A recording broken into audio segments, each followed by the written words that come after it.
掌柜的，逍阳关怎么走啊？逍阳关啊，从这儿下去就是逍阳关了。姐姐，哎，我们走吧。哎，姑娘，刚才你们俩不是从这儿走过去，怎么又回来了？掌柜的，你莫不是记错了吧？我们是第一次来这儿。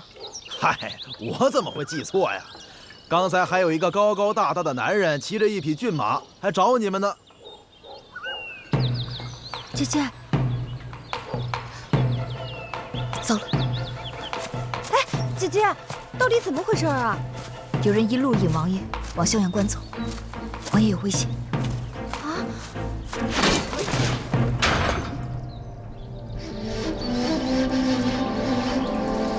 是谁指使你们搅拌白娉婷？今天只要取你首级，旁的一概不知，拿命来！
你们走吧。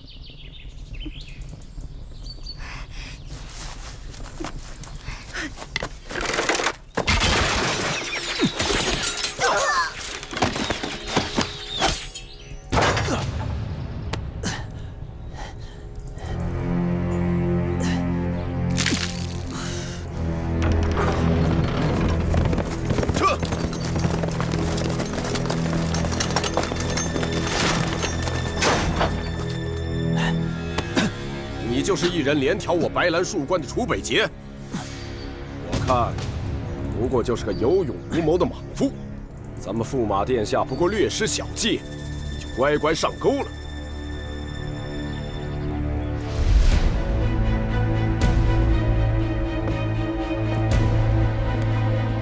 把这些衣服拿给罗浩。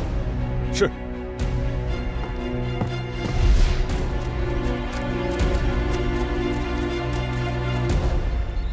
娉婷，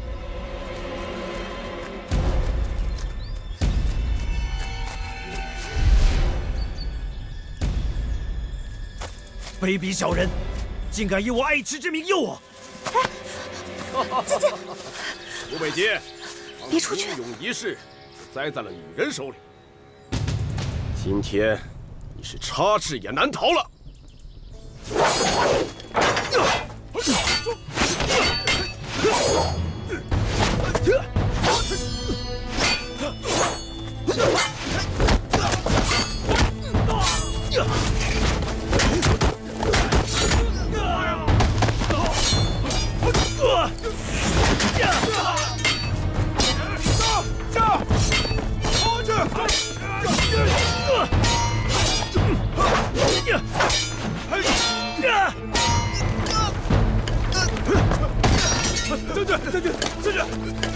将军，杀！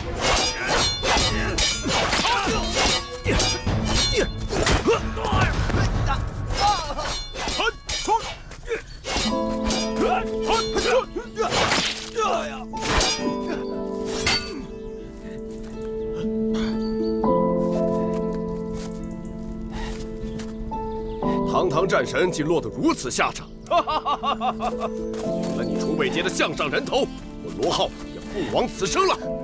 是。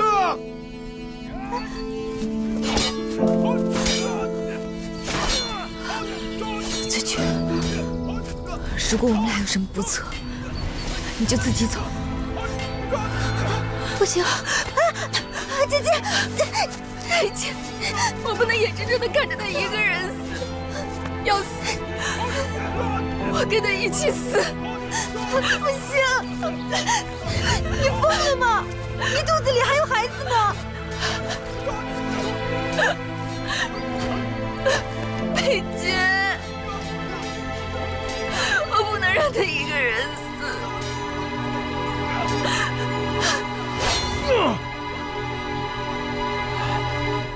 佩姐，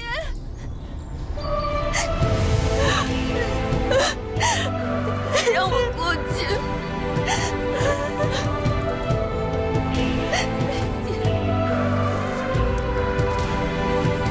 娉婷。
赶紧走，我们赶紧走吧。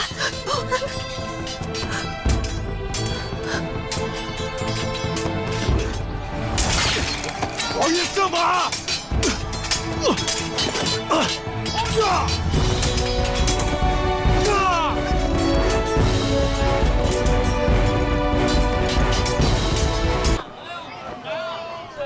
老板，同款同色，我来10套。好嘞。哎呀，您稍后啊。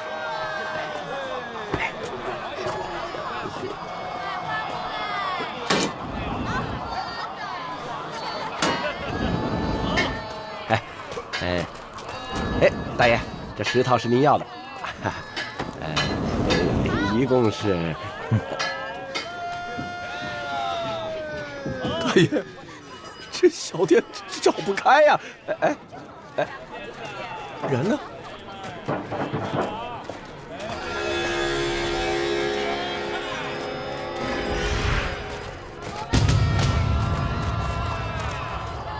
追！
走了这么久，我们终于到了吧？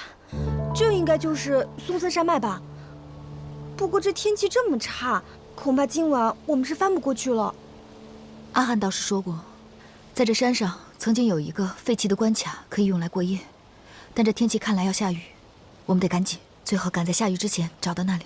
那我们快走吧。嘘。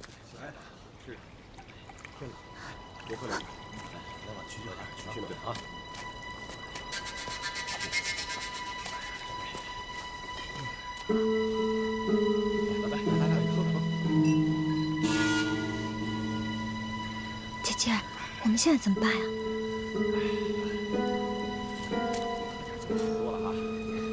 哎，姐姐，那边有一条道没有设关卡，我们可以从那边走。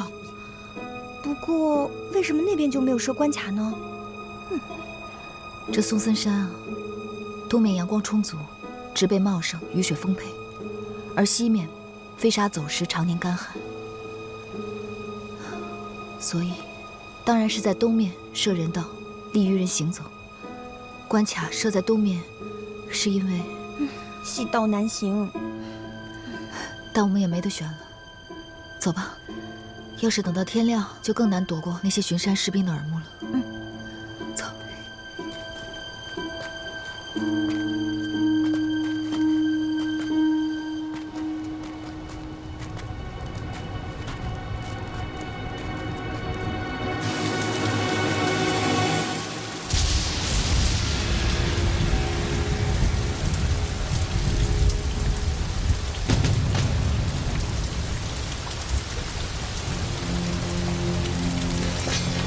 站住！这么晚了，干什么去？我是附近的山民，下雨了，我的羊没有按时回来，我得上山找找。走吧，走吧。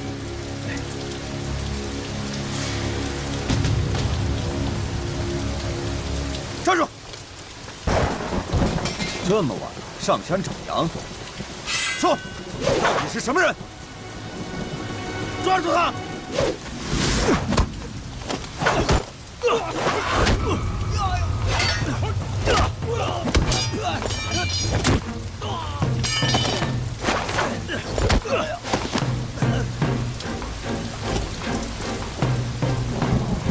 楚北杰，快告诉陈将军！是。你们是贵长青的人，是不是也奉命在这等白平君？是。他人呢？大侠饶命！大侠饶命！大侠饶命！我们这几日一直守在关口，根本就没有看到他的人影啊！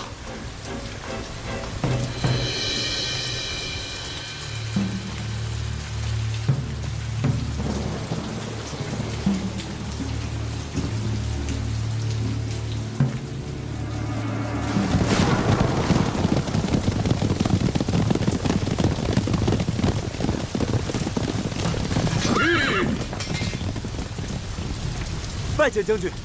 将军，这夜黑风高的，你这是？见过他吗？没见过。赶紧滚开！这，是。撤！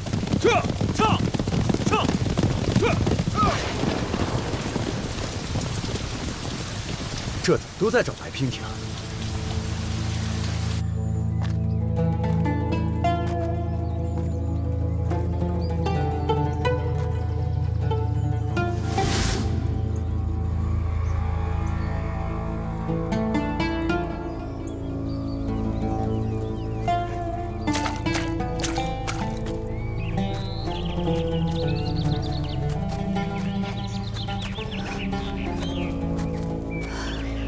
姐姐，这天这么冷，你把这个披上吧。哎，不用了，我不冷，身子重反而不好走。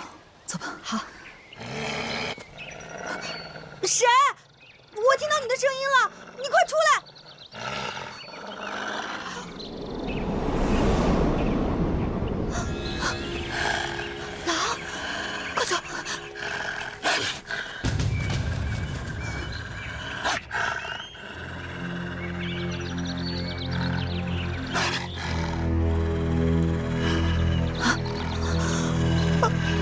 姐姐，这是狼吗？快走！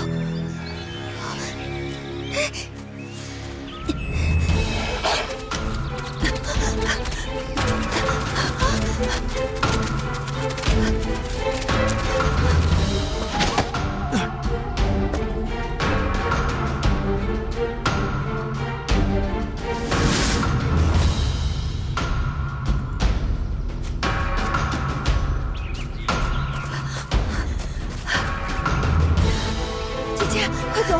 狼要追上来了。醉菊，你先去前面等我吧，我一会儿就过来。等？你以为我会丢下你一个人逃跑吗？快走！我怕是走不了了，太累了。快走吧，醉菊。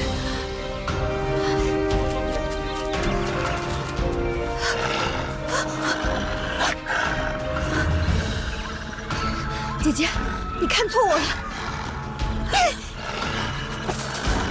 来追我呀，醉菊！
你们几个那边走。剩下的跟我来。是。撤。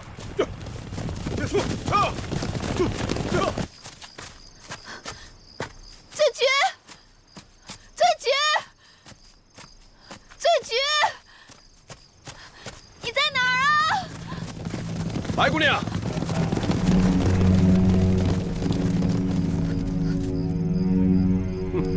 真是让我们好找啊！是耀天公主派你们来的吗？白姑娘，请你跟我们回云安城，驸马在等你。驸马，原来是何霞呀！驸马说了，只要姑娘就范，他肯定不会伤害姑娘的。天下人都知道，白姑娘和驸马有着打小的情谊，与其在这儿风吹雨淋，不如回去做她笼中的金丝雀，是吗？白姑娘应该知道反抗的下场。下场？我都已经走到这里，还怕什么下场？我绝不会跟你们回去的。走开！何霞那个王八蛋就是这样支持你们的吗？我跟你们拼了！不许你们欺负我白姐姐！闪开！走开！醉菊！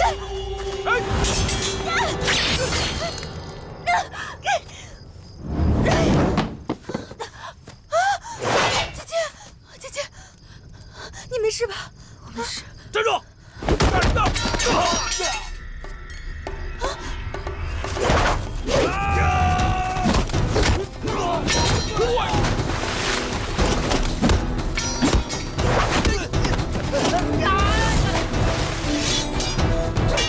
姐姐，快走！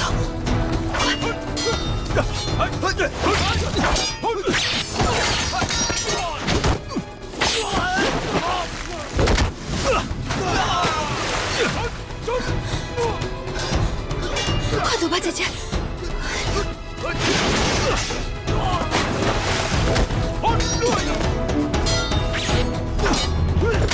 楚北捷！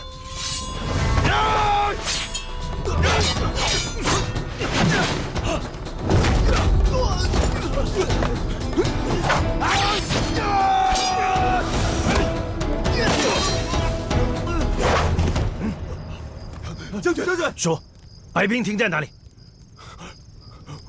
我们本来已经追到白平亭，让他跑了。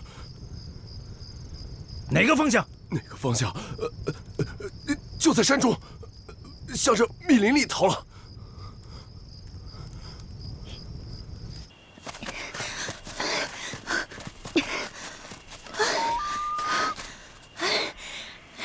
姐姐，总算安全了。接下来我们往哪边走啊？姐姐，刚才那个人，应该是一个会武功的当地人吧？应该是个当地的猎户。你真看清楚了吗？那还有假吗？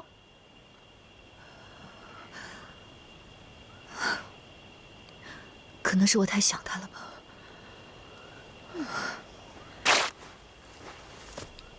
你这是干嘛呀？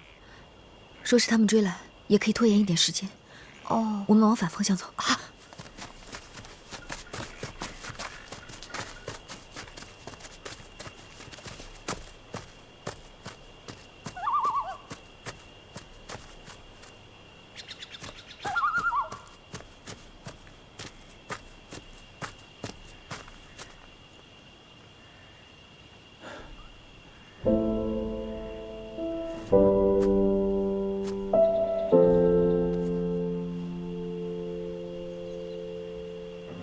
他受伤了。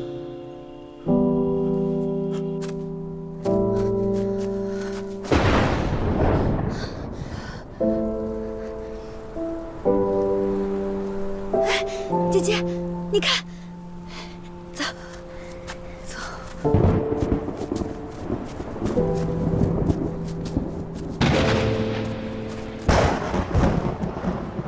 小心。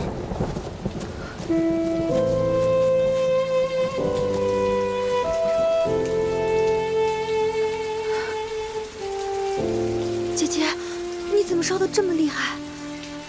都怪醉菊不好，醉菊没有药，也没有银针，看到姐姐这么难受，我却帮不了姐姐什么。姐姐不怪你，不怪你。姐姐，你的手怎么这么凉啊？来，快把衣服穿上。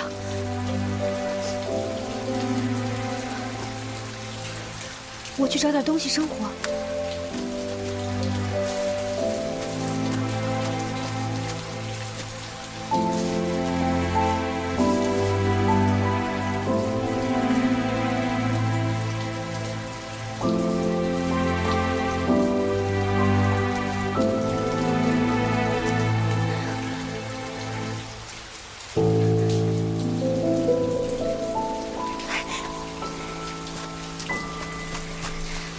白姐姐，我们可以用书生火。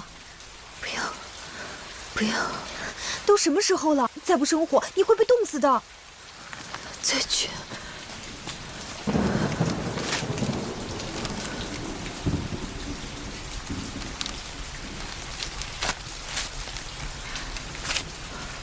千山万水都走过来了，没想到还是留不住。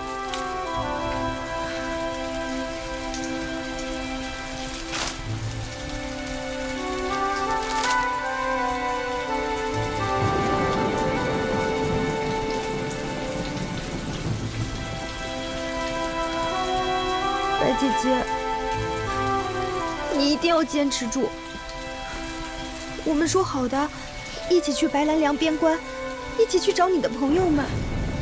我们说好一起去隐居的，有块田，有亩地。你在窗前念诗，我在院子里带着小孩子们玩。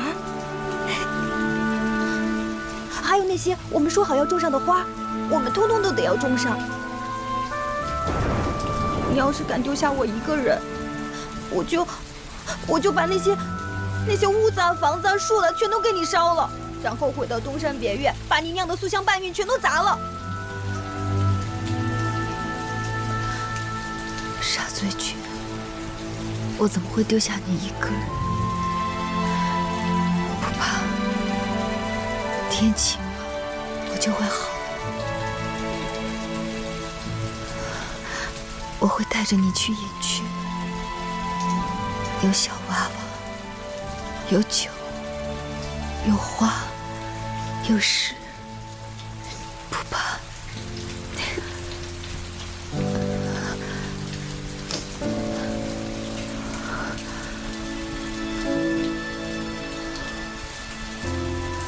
要是再能喝上一口素香半韵就好了。姐姐，你又想他了？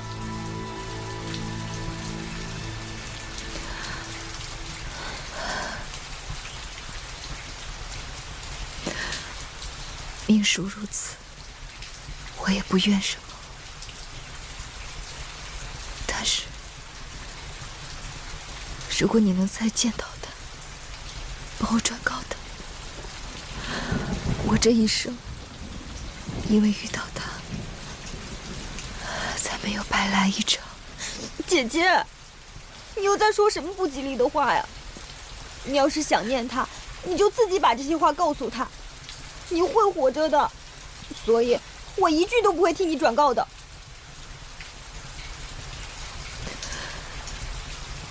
罢了，又有什么所谓？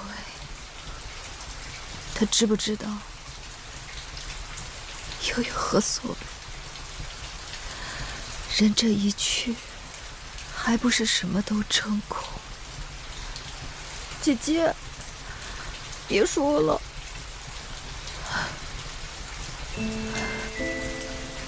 醉菊，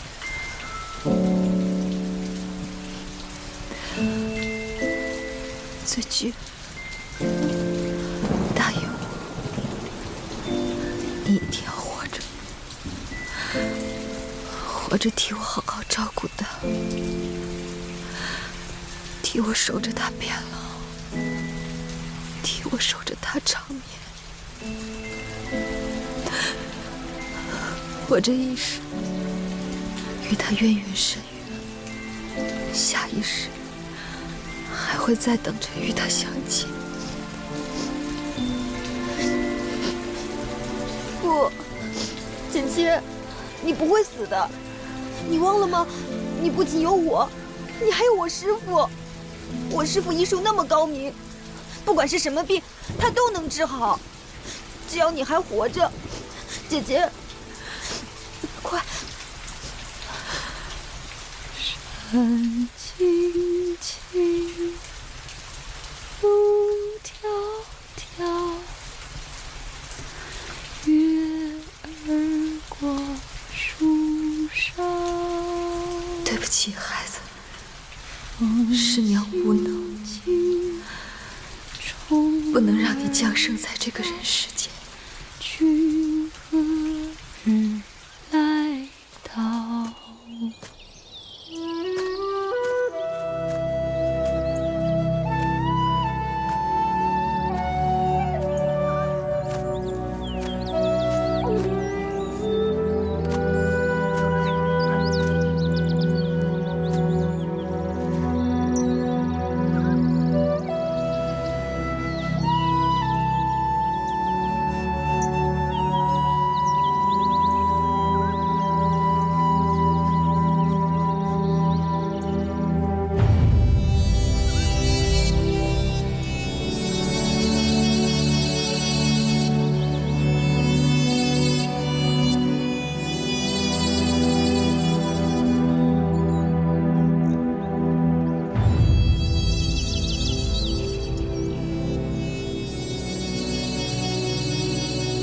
娉婷，你到底在哪里？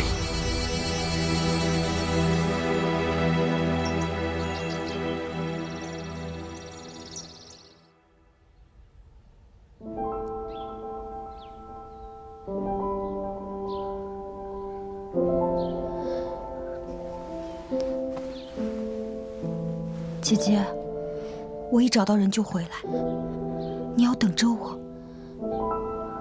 等我回来。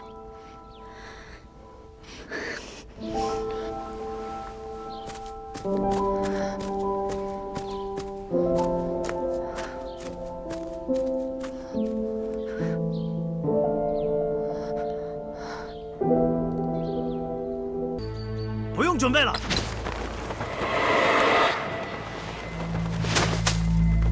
我已经到了。果真是你，你怎么？在下并无恶意，只是有急事相求。右口鱼不知泽隐兄隐居何处，所以出此下策，恕在下冒昧了。楚兄，今日家中不便，不方便待客，要不然你先找个地方歇息，稍晚一些的时候，我再登门拜访。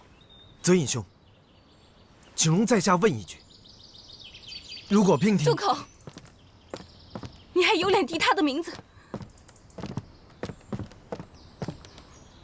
夫人莫要着急，此事尚无定论，还需问个仔细。夫人，为何如此待我？娉婷在哪儿？在哪儿？你是她丈夫，怎么不知道自己的妻子在哪儿？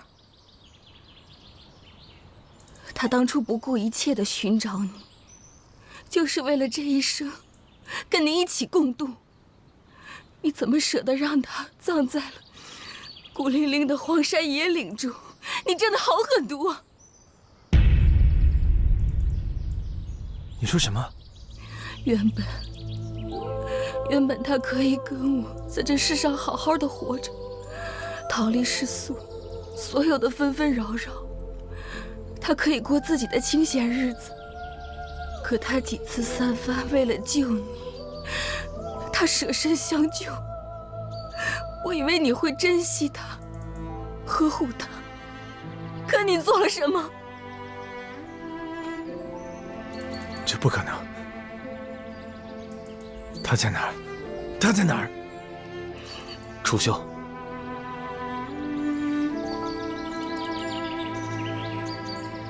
我知道，白娉婷怨我，恨我，不愿见我，想要罚我。打我、骂我，我楚北街都认。但请夫人让我见他一面，哪怕只远远的见一面也好。娉婷如我亲姐妹，我就算诅咒自己的性命，也绝对不会对娉婷有半句妄言。楚北街，既然你生前对不住她，你今天过来干嘛？你快走，你别打扰她，你就让她好好的离开。你们骗我！娉婷就在这里，她就藏在这里。楚兄，我们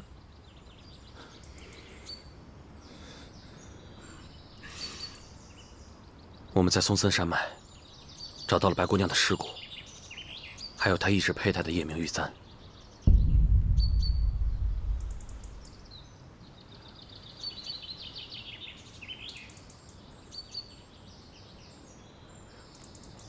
不可能的，不可能！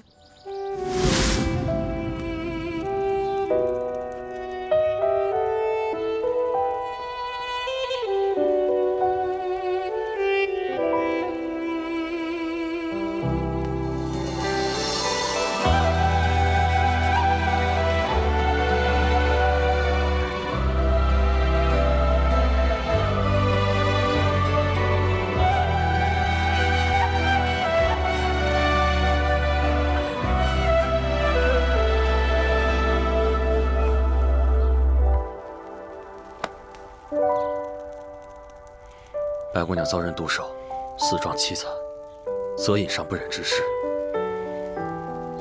她不会希望你看见的。我不知道这些年来，她一个人受了多少伤，遭了多少罪。她走的时候，满心期许。若她不是太绝望，太伤心，怎么会千里迢迢的过来找我？楚北街，他到底被你伤了多少，负了多少？我不许你碰他，他不想见到你。夫人，夫人情绪不稳，家中实在不便待客，楚兄请回吧。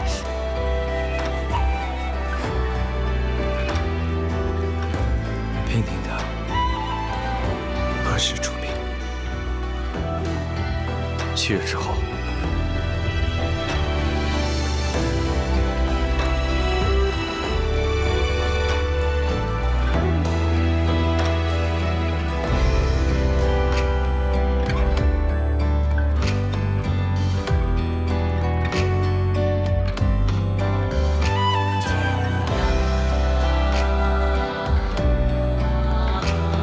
娉婷有过一个很傻的念头。有多傻？傻到希望王爷对我，不管世事百转千回，都离不开楚楚。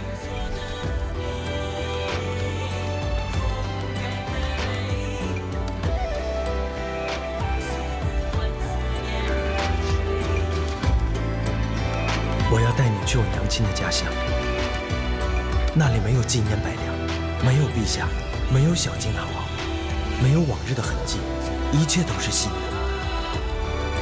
我要在那里给你建造一个真正属于你的世外桃源。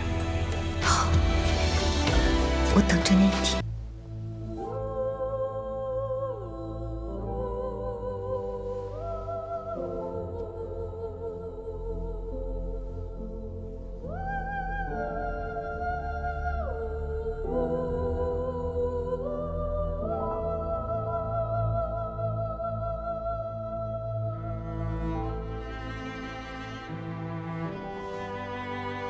我想为你寻一处墓地，你爱山水相伴，四季有花常开，离开世间烟火灼寂，闲人猛兽不能扰你清梦。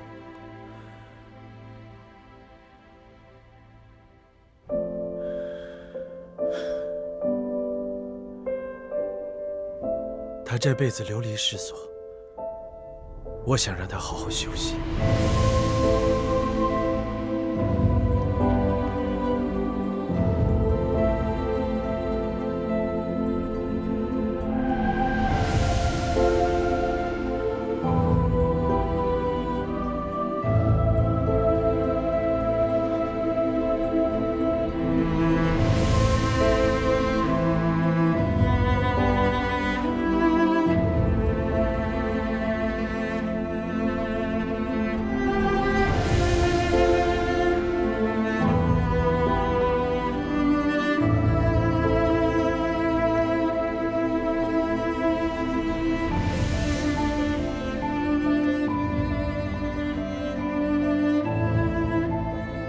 哎，这位客官，需要点什么呀？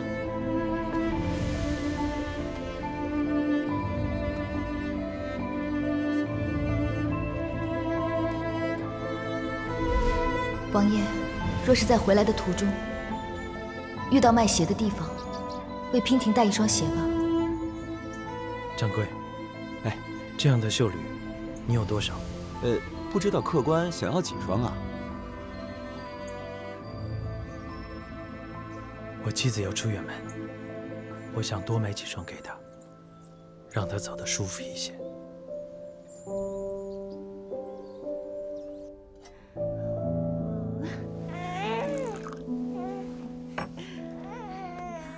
爹爹娘亲在吃饭呢。你想吃了是不是？乳娘，你先把泽庆抱回去睡觉吧。是夫人。走喽，我们回房啦，走。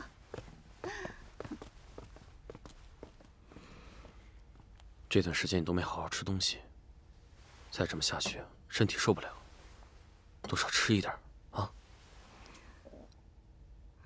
将军，我是不是做的太过分了？我懂，白姑娘死的凄凉，这世上除了夫人，又有谁会为她喊一声冤？这也是夫人作为挚友唯一能为她做的事情。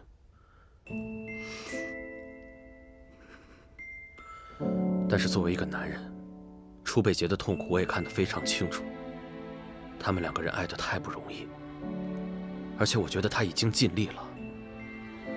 我这么说不是劝夫人原谅楚北洁，而是因为事已至此，恐怕他的下半辈子都会在悔恨当中度过。夫人就别再咄咄逼人了，啊！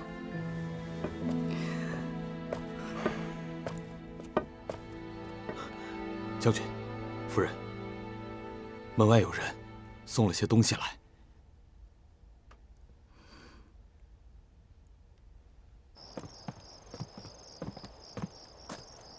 小人是城里香烛坊的老板，今天有客官订了800对蜡烛，让我送到府上来。另外客官让我给夫人带句话，烦请夫人在日落之后点燃这些蜡烛，让蜡烛为逝去的人照亮归家的路。一定是的。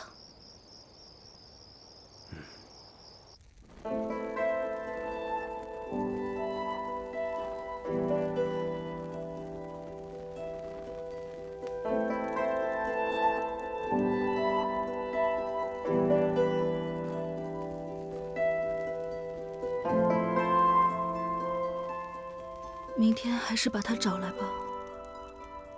大老远的巴巴过来，想想也怪可怜的。好，明天我去把他找过来。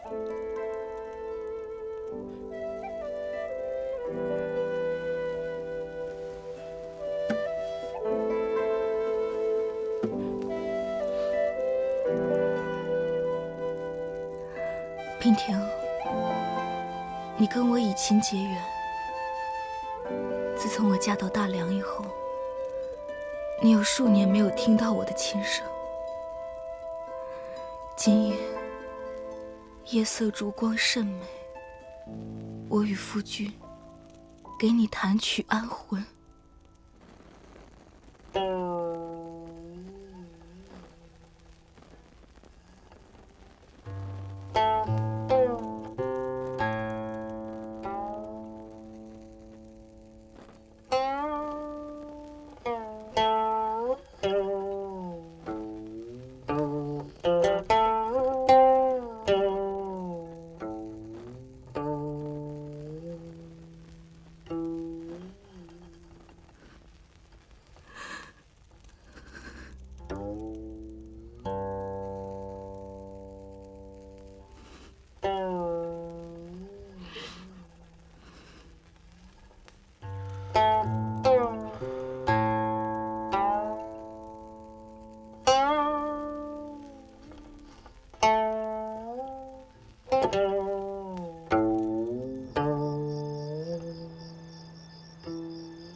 娉婷，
你活着的时候，辗转一生，这世上的路，要它万万千千条。娉婷啊，娉婷，要记得回家的路，不要去了以后，觉得无家可归。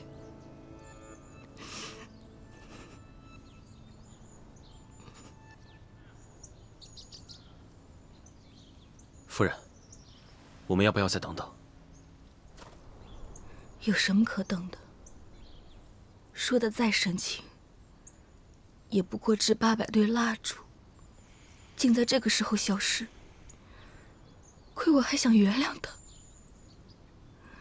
夫君，我们送娉婷上路吧，别耽误了时辰。好。上将军。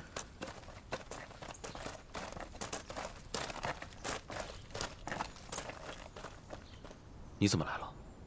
我们收到上将军的书信，得知白姑娘去世的消息，我等便匆匆赶来。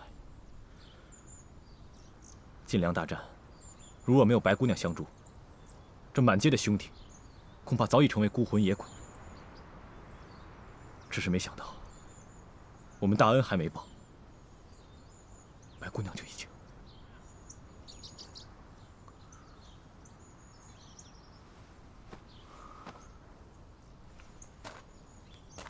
送白姑娘。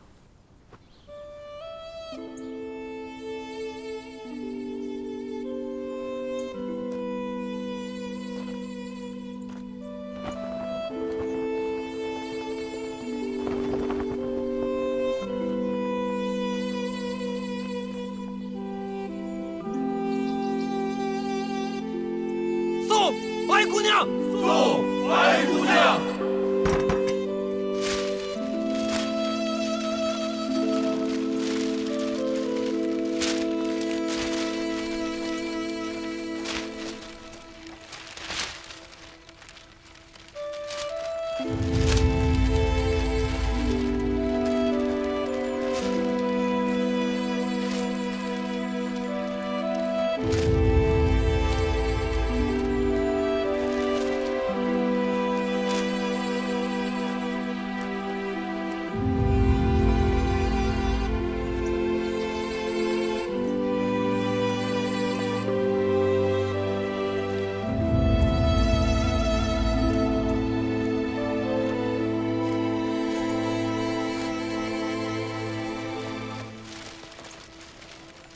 他怎么会在这儿？是你给他报的信？我没有给他送过信。东山别院，生死相依，莫不敢忘。主默然，为王妃送行。为王妃送行。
宁婷，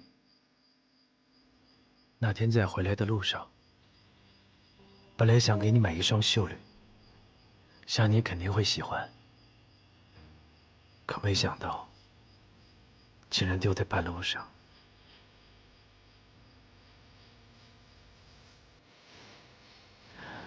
不过你看，我又买了好多双给你。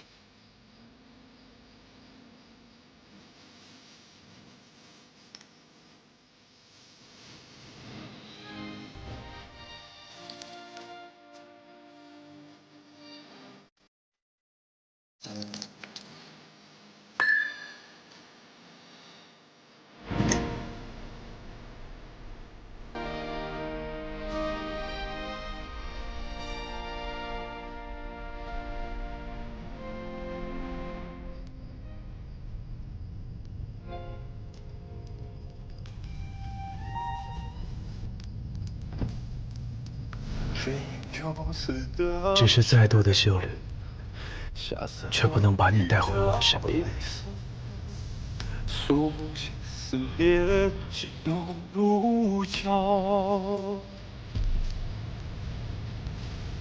登上不胜寒的高，巅峰着冷暖的潮，人海中是你的拥抱。背负所有的伤痛，才知道百转千折，心愿用尽一生，草原一生。从今以后，娉婷信主。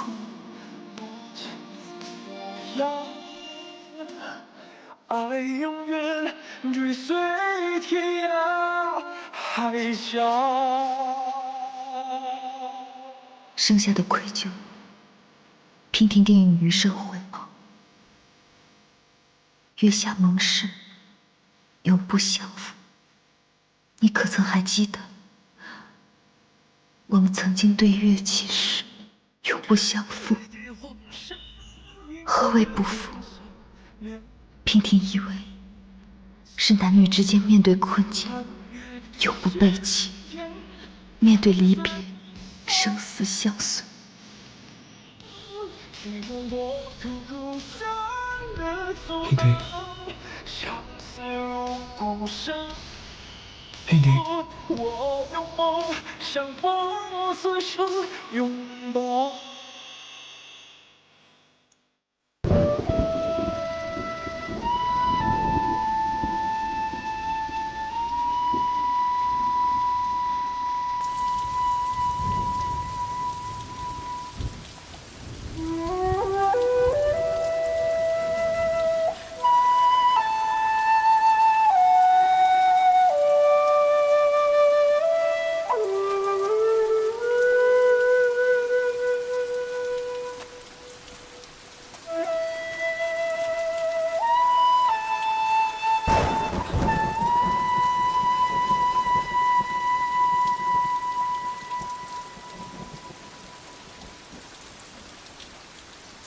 人都去了，你做的再怎么多，又有什么用？山雨寒凉，你快回去吧。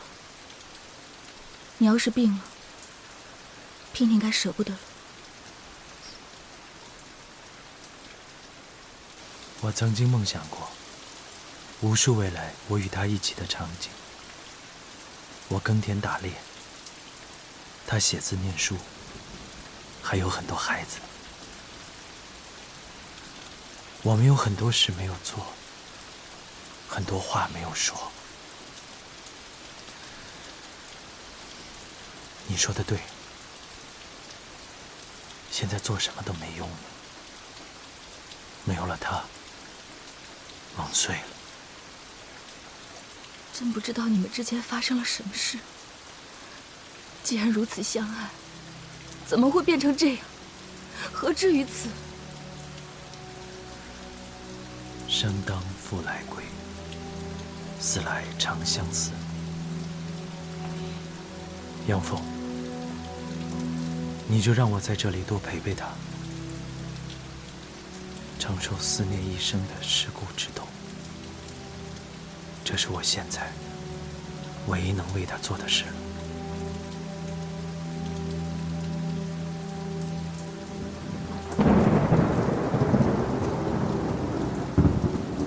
你没能好好保护他，让他好好活着。这件事情，我永远恨在心里。但我相信你做的，你说的，我也相信你对他一片痴情。你好好保重吧。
小人叩见陛下。府中可还有王妃遗物？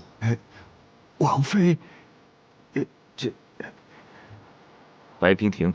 啊，有。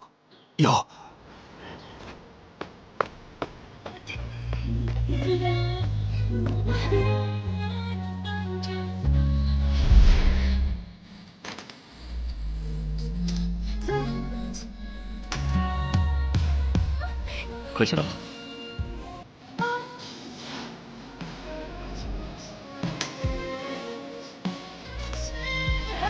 本王一向视你为亲弟弟，有什么艰难险阻，只要你我二人共同御敌，定能乘风破浪，制胜千里。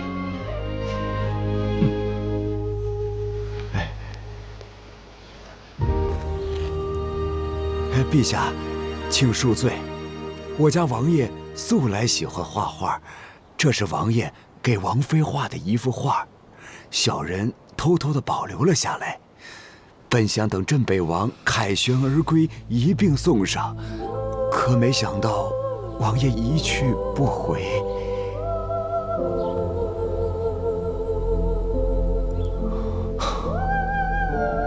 贝姐，为兄错了。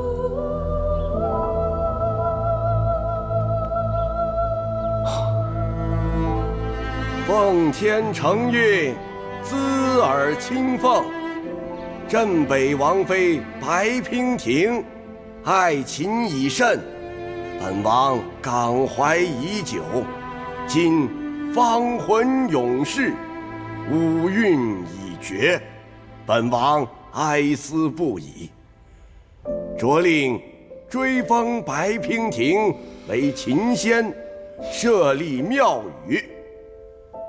本王自继位以来，高坐庙堂，无感百姓之乐，黎民之所苦。自即日起，出行巡视各地，为期1月。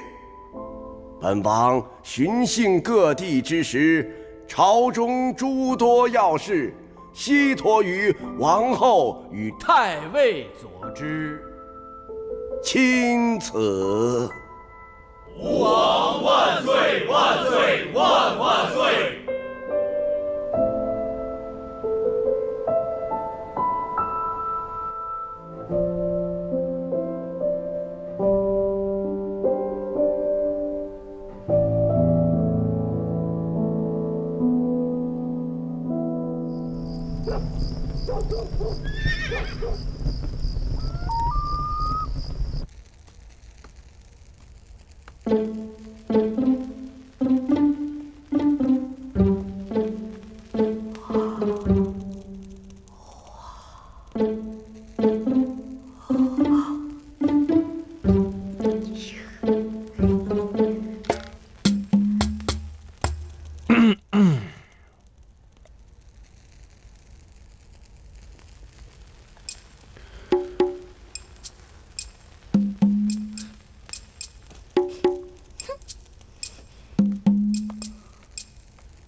这大晚上的，穿得像个粽子一样，要去哪儿唱戏啊？要你管？哦，那我就不管了。这个地方呢，名字叫做且柔，是白兰靠近大梁的一个城。我呢，刚接任这儿的城守，是这里最大的官儿。不过呢，这里的治安不太好。这么晚了，你非要出去，你又长得这么漂亮，要是遇到了色鬼，可就不好说了。你想要干什么？我不干嘛，我能干什么？我能怎么样？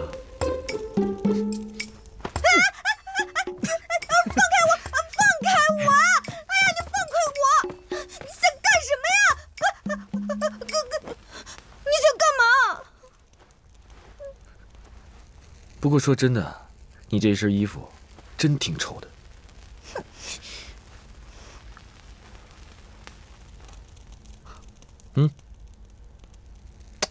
赶紧的。我可不是求你啊，我是命令你。识相呢，就乖乖的把它吃了。要是不吃的话，可别怪我不怜香惜玉。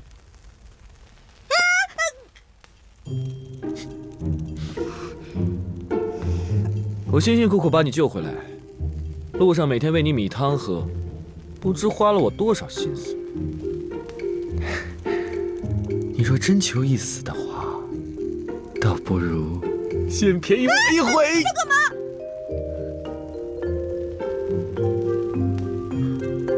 你以前也这么盯着楚北洁吗？关你什么事儿？别靠近我！你怎么一副未经人事的样子？你跟楚北洁多久了？他竟然都没有碰过你。关你什么事啊？你到底是谁？白娉婷，我是白娉婷。白娉婷。好，你是白娉婷。不过你要是敢跑的话，我会像逮兔子一样把你给逮回来，然后像剥兔子皮一样把你脱得精光。你放开我！你这个变态！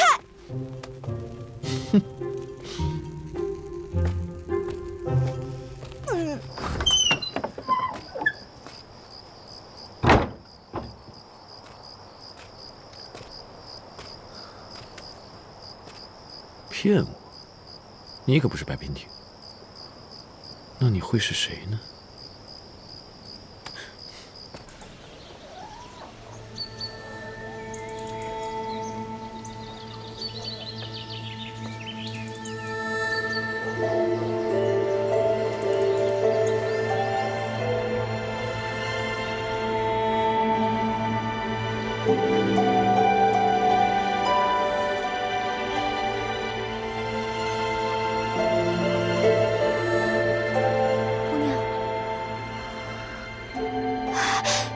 你醒了，姑娘。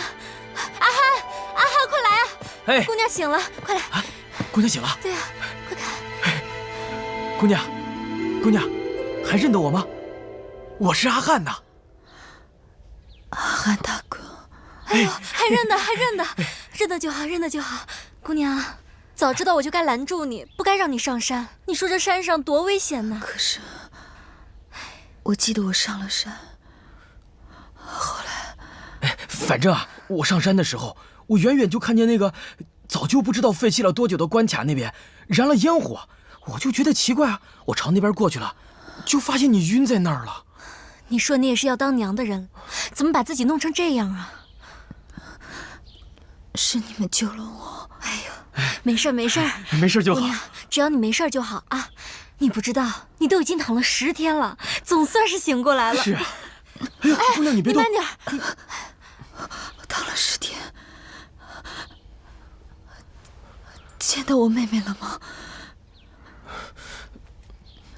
我上山采药的时候啊，我就看到你一个人晕在那儿，就把你带回来了，也没见到你妹子啊。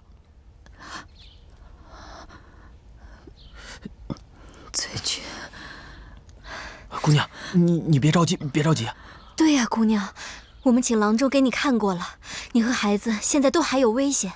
郎中开了几副药，嘱咐你一定要好好静养，千万不能下床走动。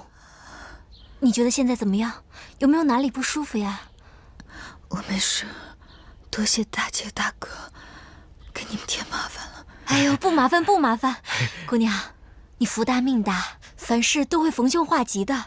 更何况你对我们有大恩，你只要好好养身体，我们俩就心满意足了。是啊。哎，对了，药熬好了吧？哦，对了，我去看看药去啊！快去快去。姑娘，你好好躺着，我去忙活了。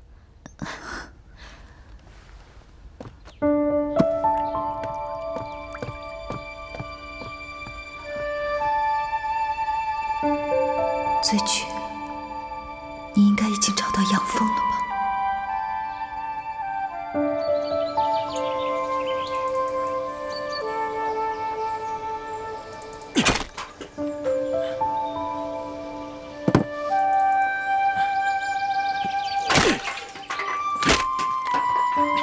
阿汉大哥，白姑娘，你下床干嘛呀？快进屋休息啊！我是来向你告辞的。我和我妹子走散了，放心不下，我必须得去找她，再也不能耽搁了。你去哪儿找她呀？我要去大梁。那你为何不从？阿汉大哥，不瞒你说，我是只能翻山过境的人。姑娘，你等一下啊！当家的，哎，怎么了？拿一身你的衣服给白姑娘。好好。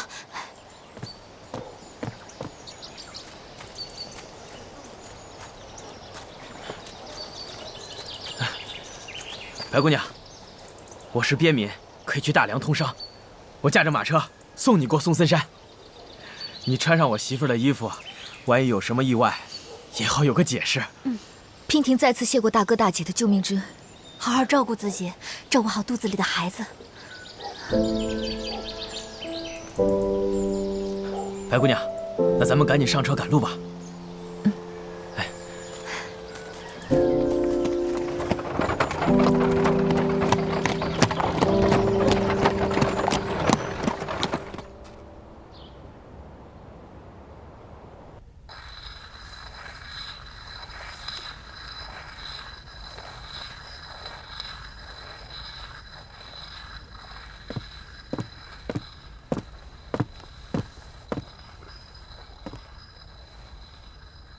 公主居然绕过庭上议事，而直接在军中设立钱粮库。这道王令已被老臣压下来了，无论如何绝不能颁布下去。我白兰的军备一向薄弱，邦兴必先兵强。在军中设立钱粮库，灵活机动，调度自如。丞相，你作为朝中的老臣，这么一点浅显的道理，不会不懂吧？按理说，赶着办还来不及，怎么还压下了？公主明知此事万万不妥。不妥？丞相觉得哪里不妥呢？这钱粮库一事，说到底，丞相是觉得驸马不妥吧？堂堂一个驸马，管理钱粮库又有什么不妥呢？难道丞相是觉得本宫无能，没有办法牵制自己的夫君吗？公主，忠言逆耳，老夫的一言一行都是出于本心。驸马现在手握兵权，唯一能够控制他的就是钱粮。如果他真正掌握了钱粮，公主，那个时候你手上还能有什么可以制衡他的呢？丞相无需多言，此事本宫并非全无考虑，但是本宫还是觉得，在军中设立钱粮库，利大于弊。此事利军利民，如果丞相不愿意去操办这件事情，本宫自然能找别人去办这件事情。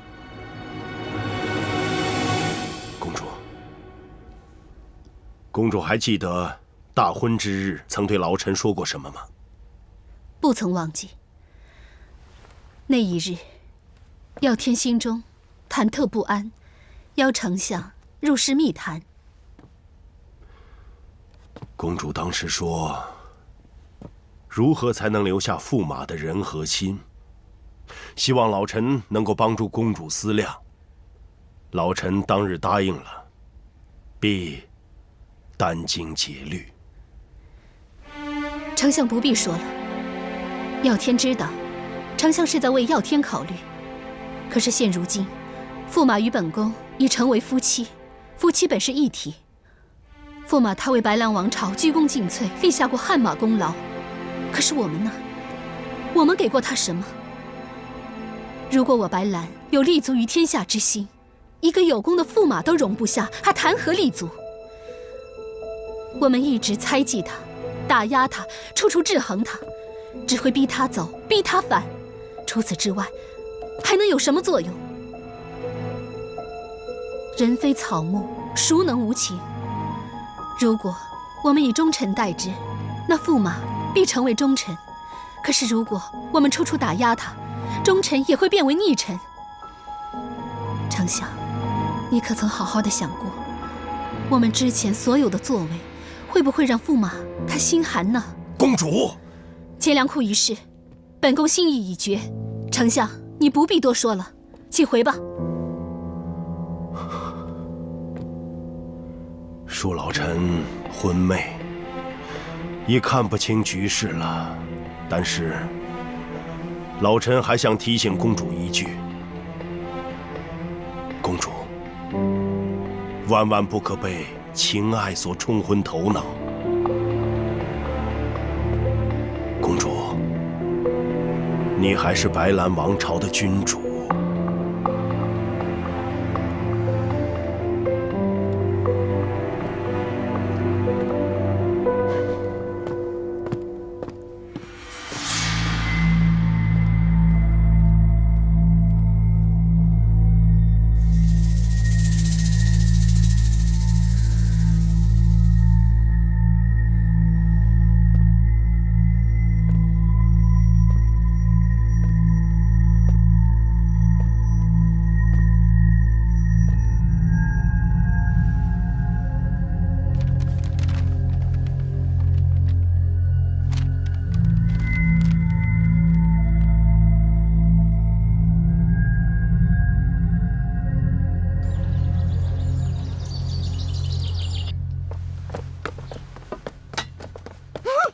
擦干净点！鬼呀！鬼呀！鬼！大白天的，你鬼胡说什么你？白姑娘，这是怎么了？怎么吓得话都说不清楚了？你快起来，起来！见鬼了！见鬼了！真的是白姑娘。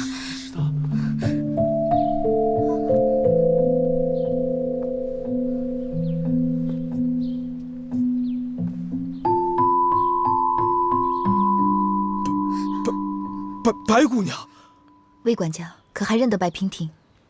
啊，魏婷自然认得。敢问姑娘从哪里来啊？我自白兰翻越松森山而来，本来早该到了，但路上遇到意外，耽搁了一些时日。没死吧？只是不知这府中众人为何见到我如此害怕。啊，白姑娘恕罪，这其中恐怕有些误会。哦，白姑娘，请先在此休息，我这就去通传将军跟夫人。倘若知道你还活着，不知该有多高兴。还活着？啊，说来话长。传喜，传喜，快给白姑娘奉茶。我去就来。白姑娘，这边请。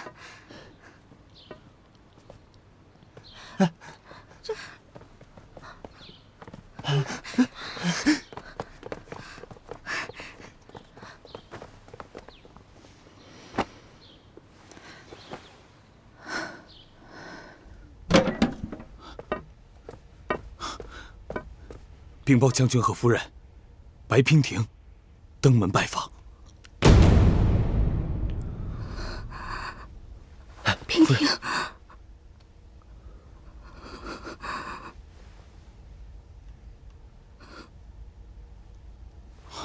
白姑娘。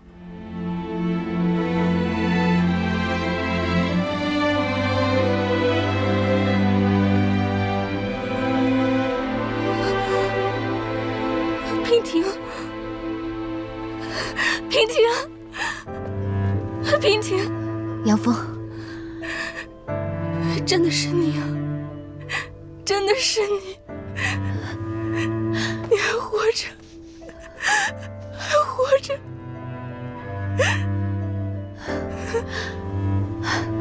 我还活着呢。你们一定是找不到我，以为我死了吧？难怪刚刚传喜他们一见到我就一脸的古怪。哎，醉菊呢？赶紧把他叫出来吧，他怕是见不到我，也一直在担心，见到我能好一点。啊？醉菊，醉菊是谁啊？醉菊没来找你们吗？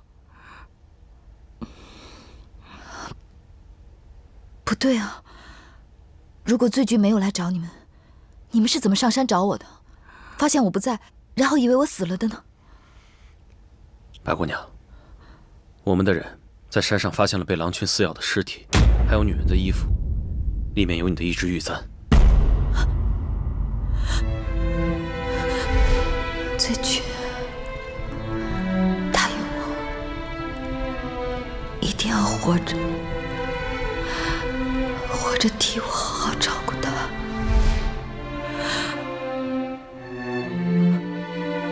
醉菊，醉菊，娉婷，白姑娘，娉婷，白姑娘。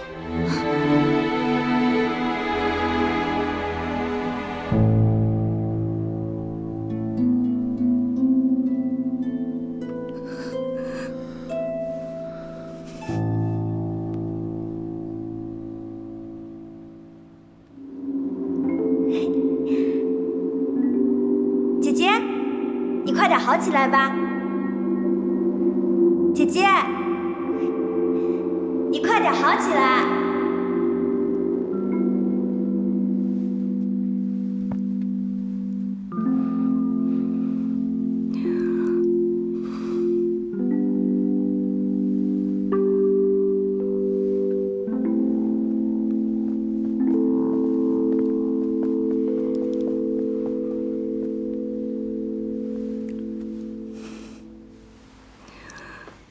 怎么样了？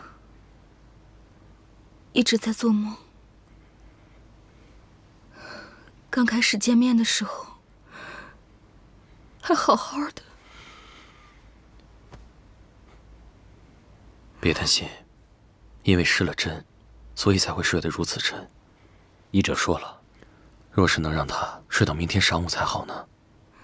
可是医者说，他的胎儿还不稳定。真不敢想象，像她这般柔弱的女子，怀着孕，一路孤身一人走过来，从重重关卡之中逃离出来。真不知道她吃了多少苦，遇到了多少危险。你要相信她，她不是别人，而是名传天下的白娉婷。当年夫人你为她感到骄傲，她自己又何尝不是呢？白姑娘很坚强，她一定会保住自己，还有孩子的。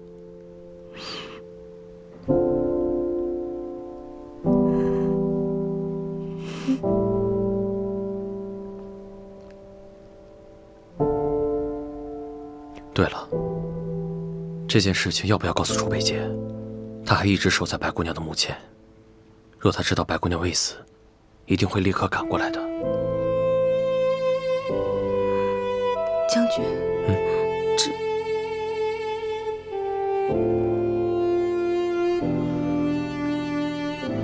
也罢，要不然就等白姑娘醒了以后，让她自己做决定吧。虽然我很同情楚北洁，但是白姑娘怀着她的孩子，还毅然决然地离开，一定有他的难处。将军说的是，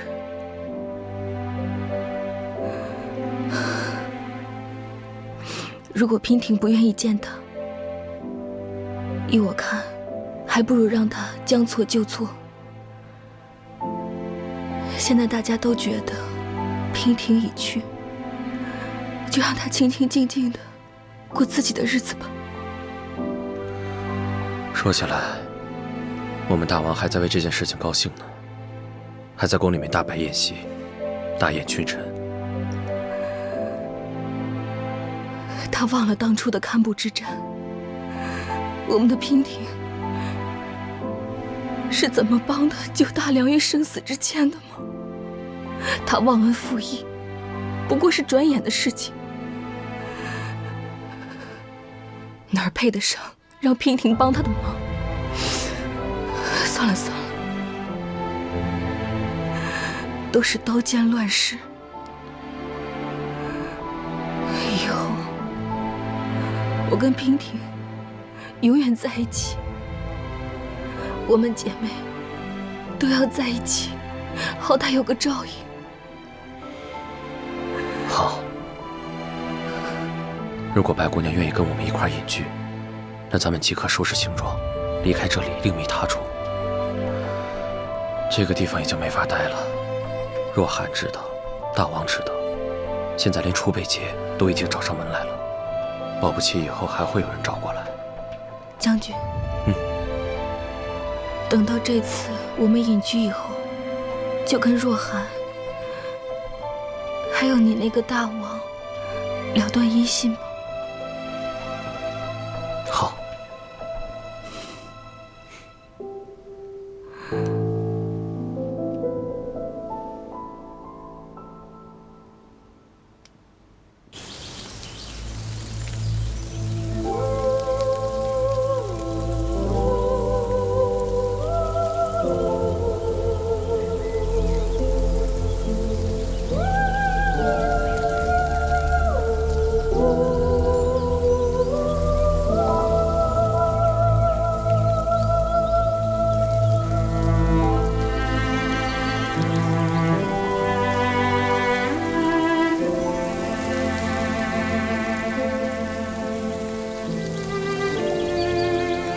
北姐，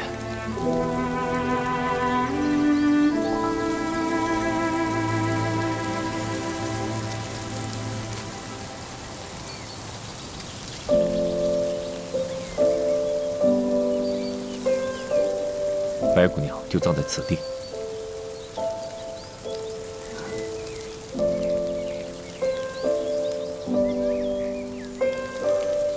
你怪本王？陛下，我们换个地方说话。当年晋梁在堪布大战时，我们竟从这条索道掉到万丈深渊，所有人都以为我们必死无疑，但没想到我们捡回了性命。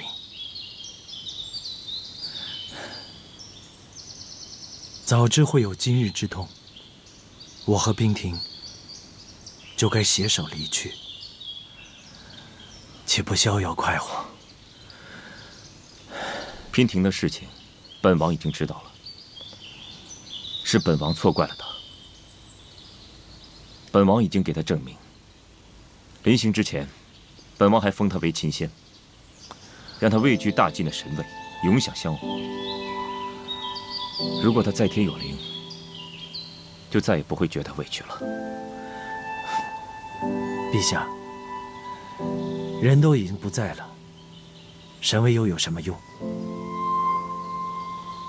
这样高居在神龛之上，娉婷得有多寂寞？本王也很后悔。如果有她在，陛下，北捷这一次真的要走了，请陛下保重。北捷，北捷，你可知道，你是本王的亲王弟。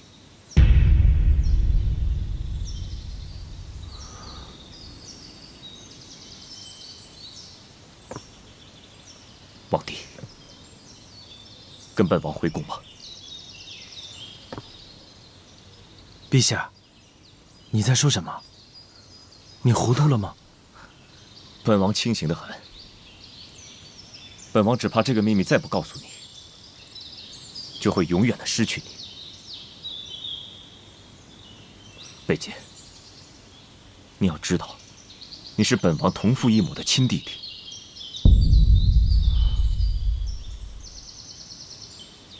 你的身上流着司马家的血。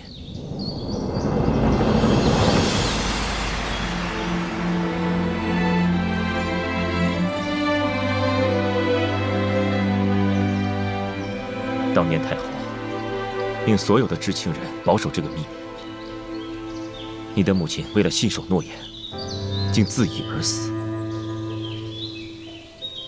这之后，太后就收养你为义子。你仔细想想，你从小到大吃穿用度，和其他王子无异。14岁就让你领兵打仗，当然了，你的确是才华出众，出类拔萃。但是，如果你不是司马家的孩子，大晋王室又怎么会顺理成章地信任于你？军师命脉又怎么会轻而易举地交到你手上？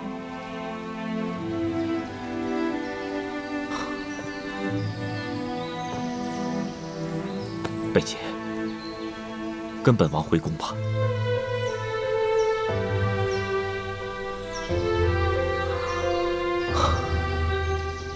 本王大限将至，时日不多了。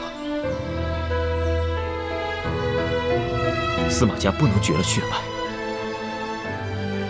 本王要把王位传给你。王位？怎么？你不相信本王的话吗？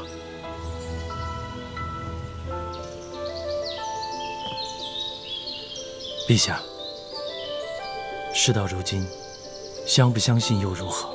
为了个王位，你争我夺，尔虞我诈，到头来却牺牲了自己所爱的人，值得吗？北捷只想问你一句话：为了王位，这么多年，你得到了什么？失去了什么？本王生下来就是头上戴着王冠，脚下踩着江山，本王什么都不缺。本王现在命你跟本王回宫。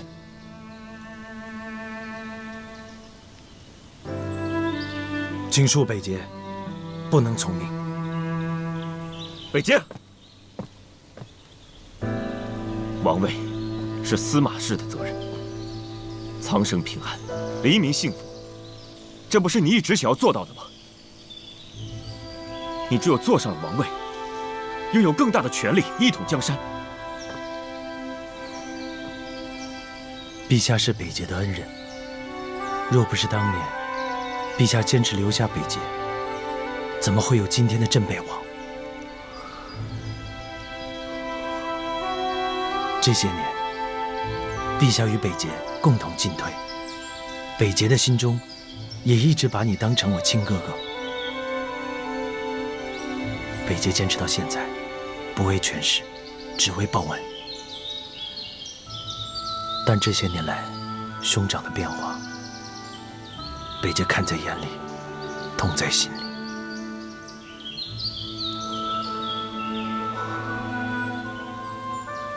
北捷只能陪兄长走到这里了。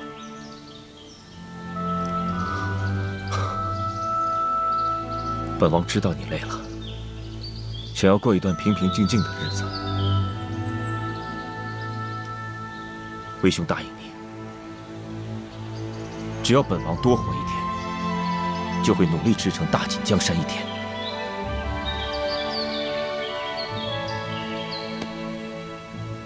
但是如果有一天本王走了，你务必要回来主持大局，传承司马家的血脉。贝姐。本王给你2年时间够吗？本王会再努力多活2年，等你回来。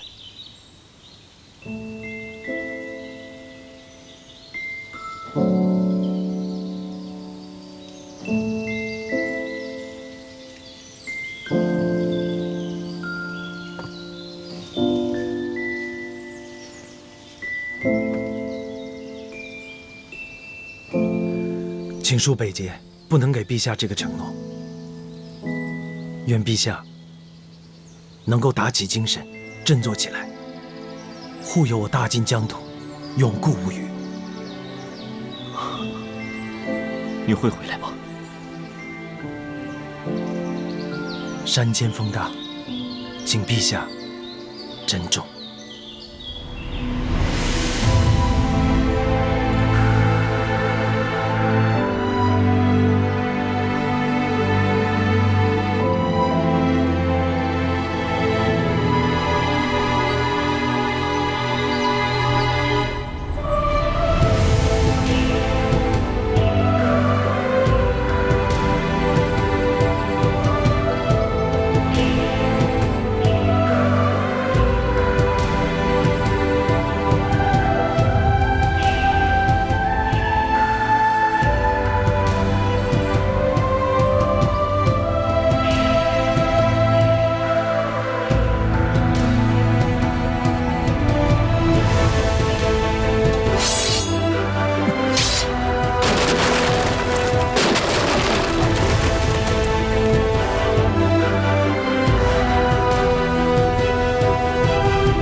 余下的日子，我要用一生的思念来偿还。娉婷，你是清澈的溪流，原本安然地流向你该去的方向，而我却是生下来就布满藤蔓的岩石。你用万般的柔情包容我，我却让你历经曲折，直至干涸。我本来是没有资格去爱你的，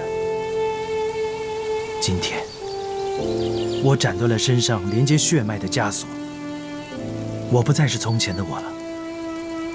你现在让我做什么，我都可以做，你只需要容我自在的在你身边陪着，做一个真正属于你的我。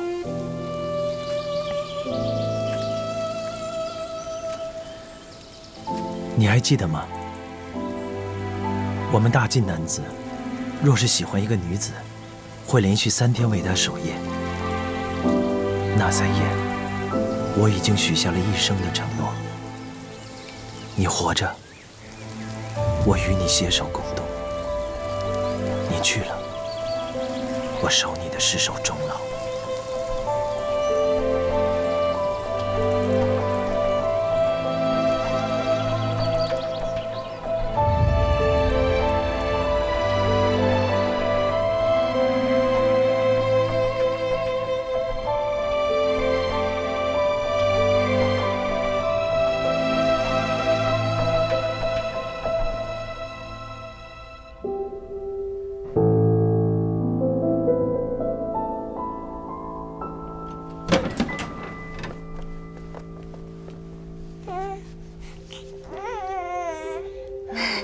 娉婷，你醒了，快看，这是谁呀？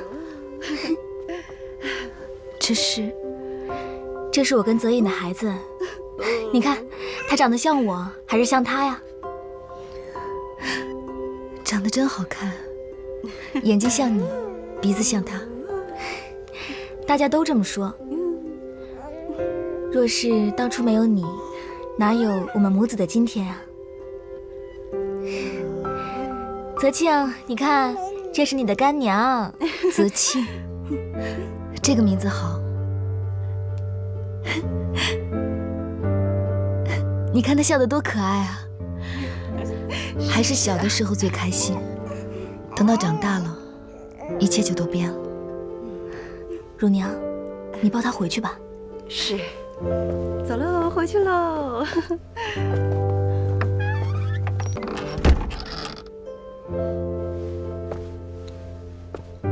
娉婷啊，人世沧桑，有些事情不经历，绝难猜想出来。但还好，我们两个好好的，有了彼此，有了孩子们，过去的事情就让它过去吧。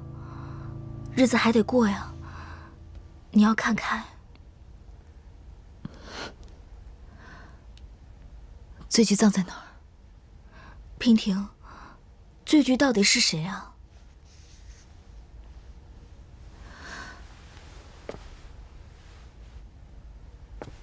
她是这人世间最可爱、最善良的姑娘，她不该就这么走了。我们当初看到尸骨，以为是你，就把她葬在了点清峰上。那里有山有水，四季有花，是个幽静的地方。一会儿我带你去看她。只是，娉婷，我有一句话想问问你。你问吧。这件事情我跟泽银一直拿不准主意，不知道该怎么跟你说，也不知道该不该问你。楚北杰来过，他一路找你，他还以为你必定会来找我们，可看到的却是你的棺木。我看楚北杰伤透了心，下葬之后，他不眠不休，在墓前守了3天3夜，不久前才刚刚离开。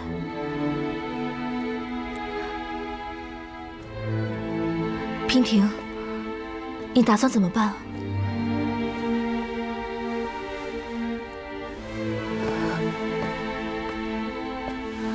娉婷，你好好想一想，现在去追还来得及。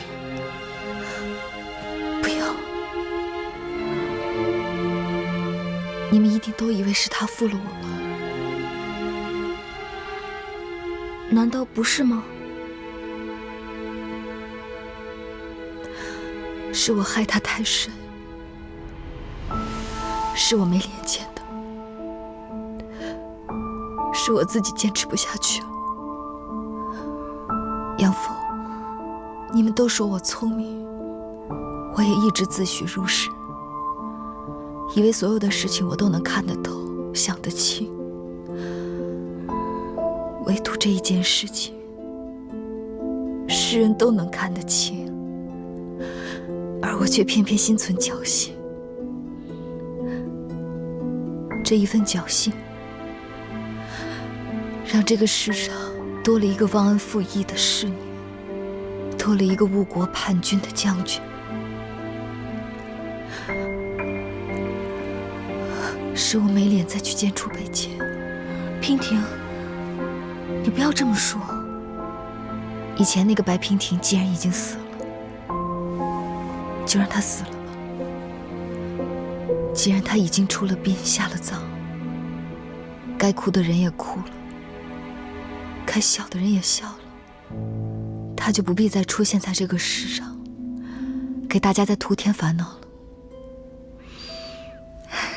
娉婷啊，既然你做出决定了，我也依你。但是你得答应我，以后不许离开我，四处流离，害我牵肠挂肚。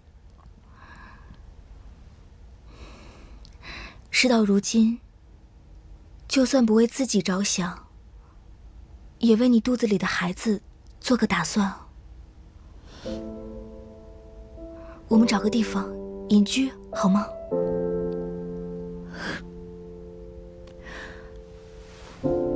隐居怕是很难啊。你们家上将军的名气这么大，家里边又有这么多侍从侍女，只怕换个地方住。不过3日，大梁的将军又该来拜访了。那有什么？侍从侍女都可以让他们散了。我们找一个没有人认识我们的地方，好好过日子，清苦一点那又怎么样啊？杨凤，我不能这么自私。你从小在宫里长大，锦衣玉食，来到这里又嫁给了上将军，从小就没有吃过半点苦头，我怎么舍得让你吃苦呢？更何况还有泽隐、泽庆呢。我不是开玩笑的，为什么就你能吃苦，我就不能吃苦吗？对于泽隐来说，他早就答应我了，你放心。白姑娘，你放心吧，你是我们家杨凤最好的朋友，又是我们大梁的救命恩人，保护你们我义不容辞。再说了，当年追求杨凤的时候，我已经许下了归隐的诺言，什么侍女侍从的都无所谓，咱们有手有脚的，还怕养活不了自己吗？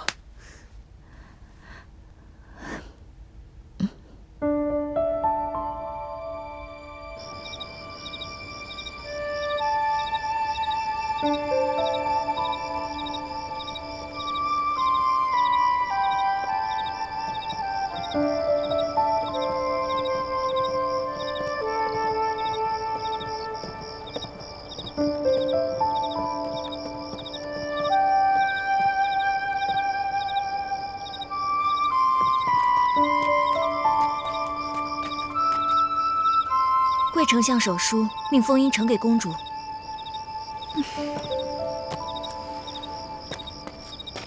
公主，那个叫封音的还在门口跪着呢，说是来给丞相送告假文书。绿衣，你觉得这个封音如何？奴婢眼拙，看不出什么特别来。她是丞相的干女儿，之前丞相想把她送给驸马做侧妃。原来是想跟我们公主抢驸马，哼，活该她跪。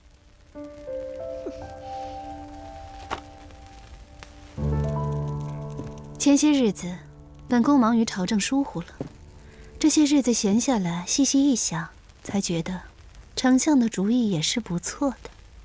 公主哪有主动给夫婿纳妾的道理啊？这不是委屈了你吗？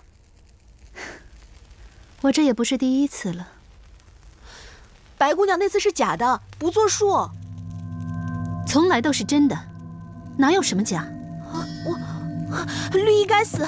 公主自然都是真心的，只是那个白姑娘她自己不识好歹逃走的，到如今死不足惜。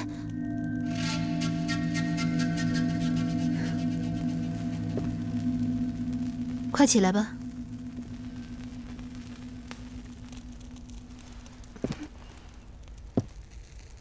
封音虽然貌美，就算驸马贪图新鲜，过大个10天半月的，也就渐渐淡了。我看他性格温柔，会弹琴也会跳舞，不如平日里就由他陪着驸马解闷取乐，也没什么不好的。公主，奴婢还是不太明白。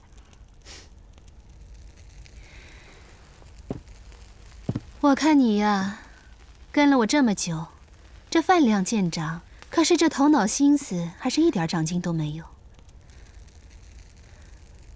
这丞相和驸马素来不和，朝政和军务一方都不可偏废，我必须得不偏不倚。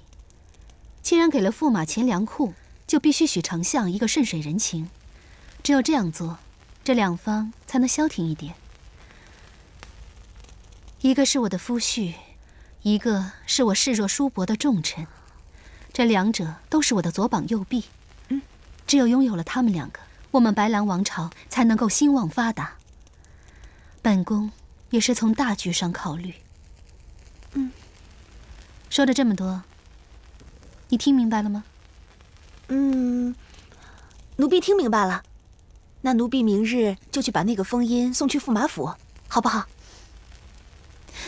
哎，等等，你记得去给丞相传个话，就说本宫不再允许他称病告假了。是，奴婢这就去。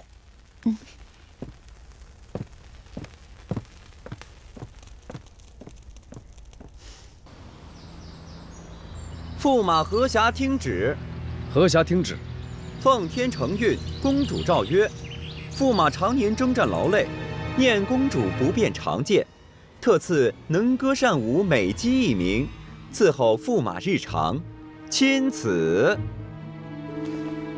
公公，莫不是传错了旨意？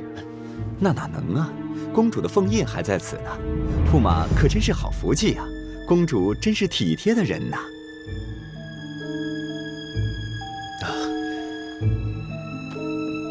谢公主。奴才告退。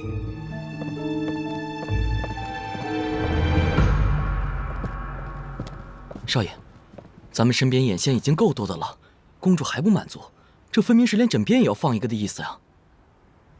少爷，少爷，公主派人送来一位姑娘。你说什么？好了，我知道了，你下去吧。哎，少爷，这纸刚刚才搬，人就来了，未免也太快了吧？哼，人都来了，赢。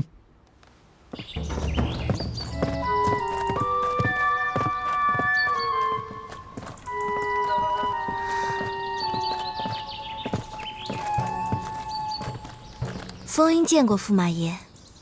封印，这名字很雅致啊，可是你爹娘给你取的？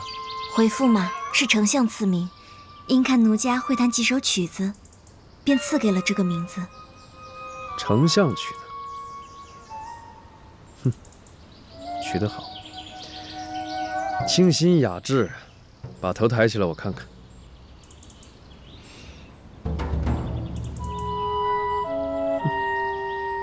丰满秀美，董卓，伺候封印姑娘到后院安顿，喜欢哪件都依准吃穿用度，全都不得怠慢。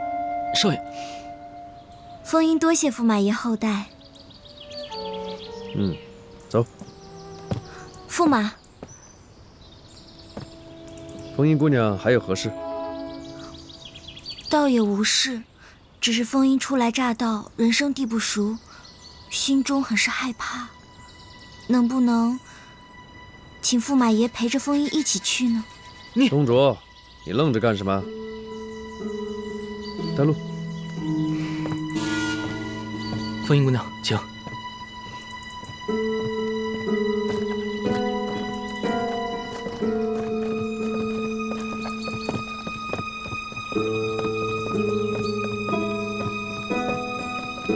封印姑娘，这边请。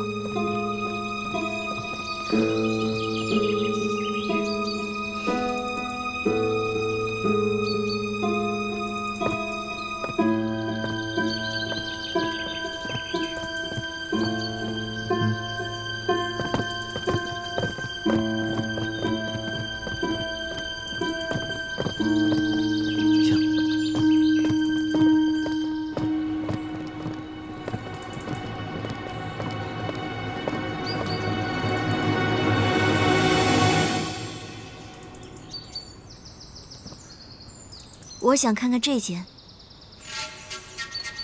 啊，这间房姑娘就不用看了，里面还没有打扫干净呢，怎么可以让你住进去呢？这不是委屈你吗？我带封印姑娘找一间更好的，请。封印是奉王令来伺候驸马爷的，不过一介侍女罢了，何须另行布置房间？驸马爷就将从前侍女住过的房，随便赏一间给封印就好了。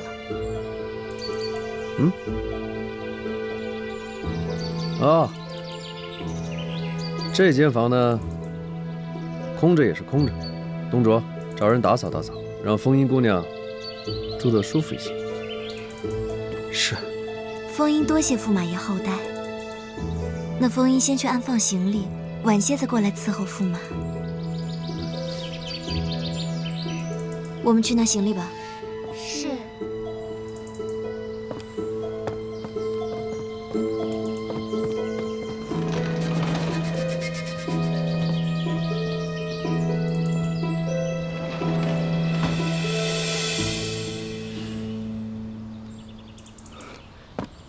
这个女人，她也配住在姐姐房间？我真不明白，公主到底在想什么？少爷，你真的要留下她吗？他是贵丞相的人，好好款待。贵长青这个老不死的，实在是欺人太甚。我们少爷，少爷。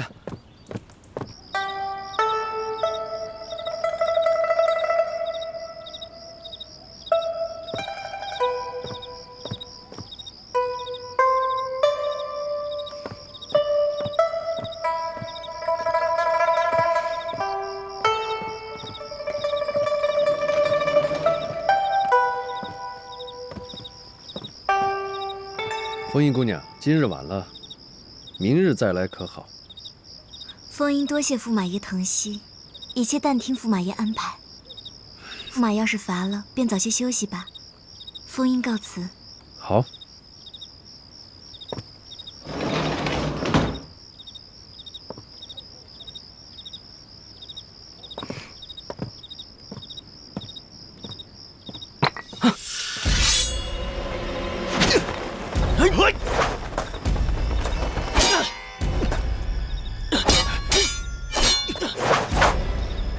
住手！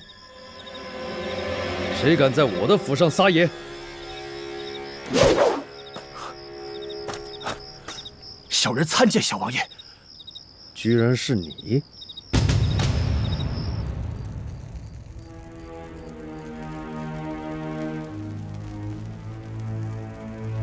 说吧，你的伤是怎么回事？实不相瞒，旧主不念旧情。 他担心图谋不轨被燕王发现，妄图对小人赶尽杀绝。小人斗胆，请小王爷收留小人。小人愿意为小王爷鞍前马后，在所不辞。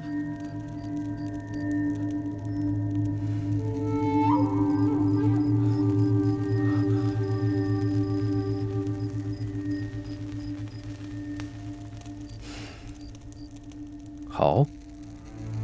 如你所愿。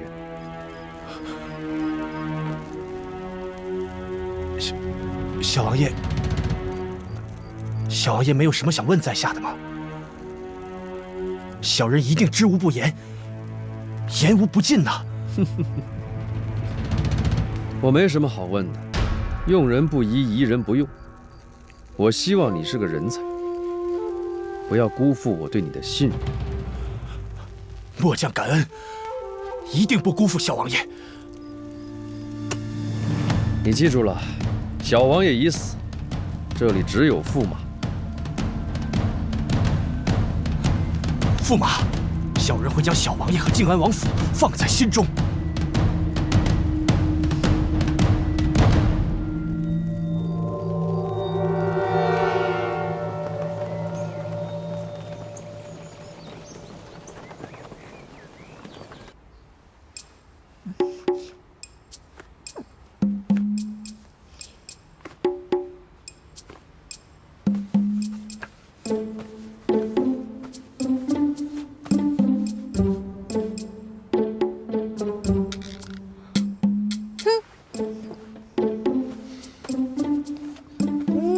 干什么呀？每天还要喂我吃喂我喝，还要担心我逃跑，你不如一刀杀了我算了。等我想明白这个问题，说不定你就已经死了。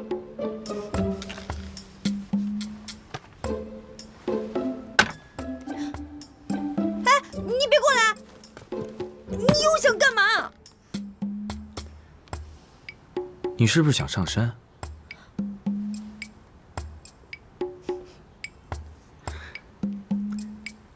我知道你想，但是又不敢相信，我居然满足了你的心愿。一会儿咱们就走，不过你要去的话，换身衣服，因为你这一身实在是太丑了。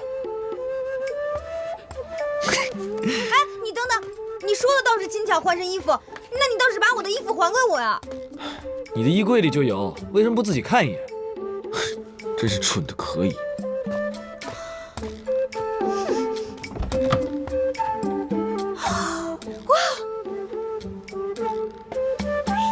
多谢夫人，大家都散了吧，散了吧啊！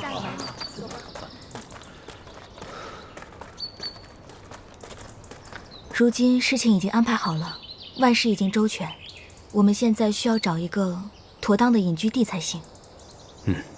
我倒是想起了一个地方，就在松森山脉的另一旁，是一个宁静的小村庄。虽然是清贫了一些，但是那里的人心肠好。我想我们去了，应该也不会有什么问题。连娉婷都这么称赞的地方，一定是好地方。你觉得呢？你去哪儿，我就在哪儿。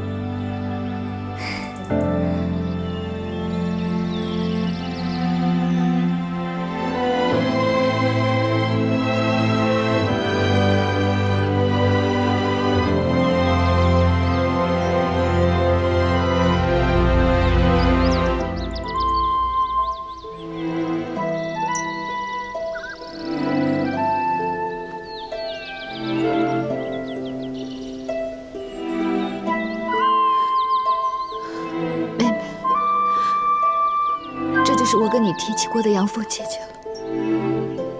记得我们刚来姑臧城的时候，你就说过，你早就闻名双琴之名，见到杨凤一定要我们俩一起为你弹奏一曲。今日我和杨凤就在这里为你弹奏一曲吧。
曲终人散，空愁暮，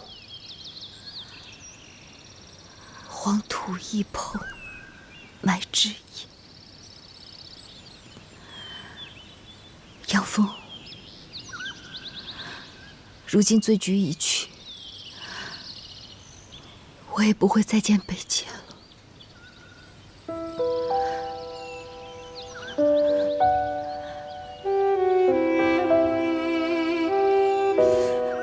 这情以后我再也不想谈。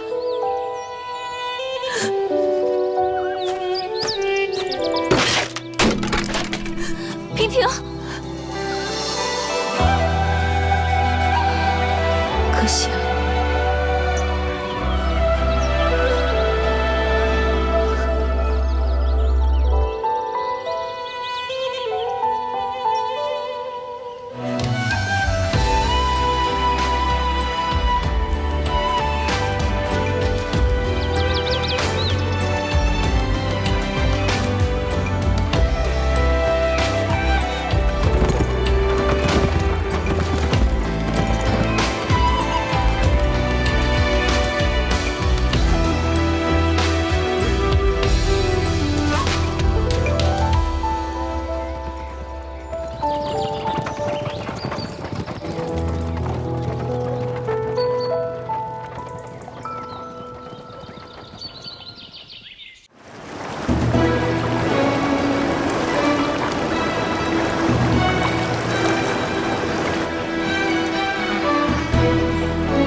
小姑娘，可以了。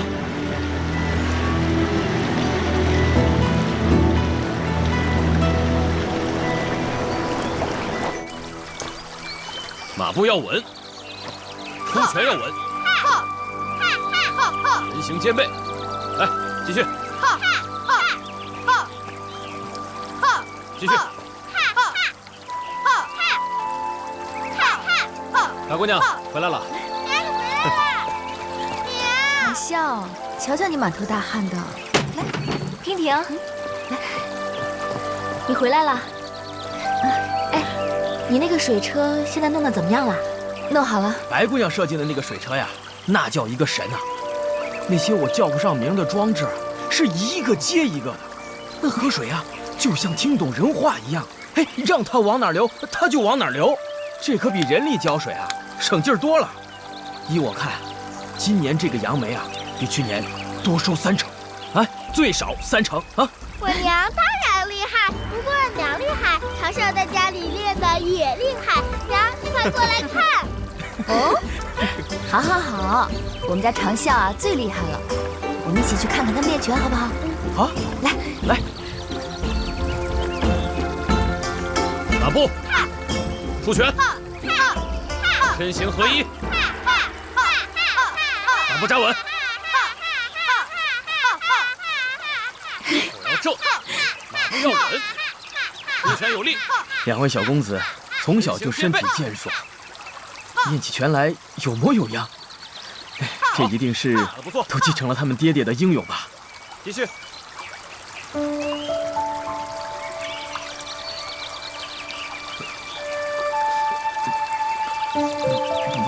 白姑娘，我嘴笨，不会说话，我去干活去了。啊，娉婷，我有个东西要给你看看，跟我走。好。我们上次做的账本，我念给你听听。梅林今年收成分为3批，第一笔30两5钱。第2笔40两3钱，第3笔23两整。今天做的水车，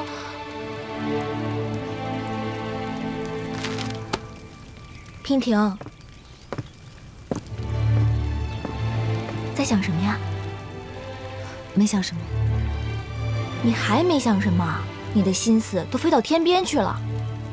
你要真没想什么，给我念念我刚才念的账本。梅林今年的收成分为3批，第1批是30两5钱，第2批是40两3钱，第3批是23两整。今天做的这个水车，木材是村民家里给的，木工是村口的刘师傅，2两5钱，而村里的每个人都出了力帮忙，按理算应该每个人都给50钱。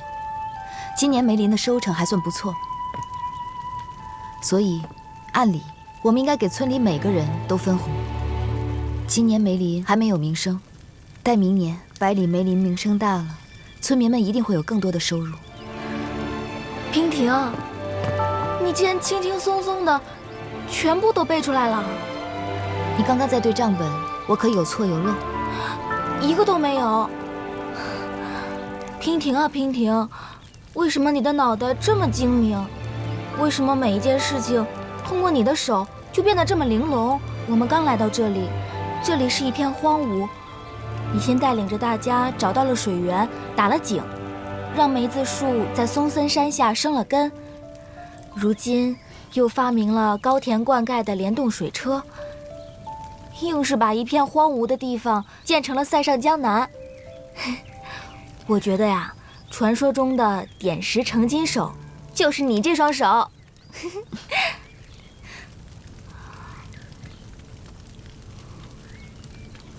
好了，不就是几块碱皮吗？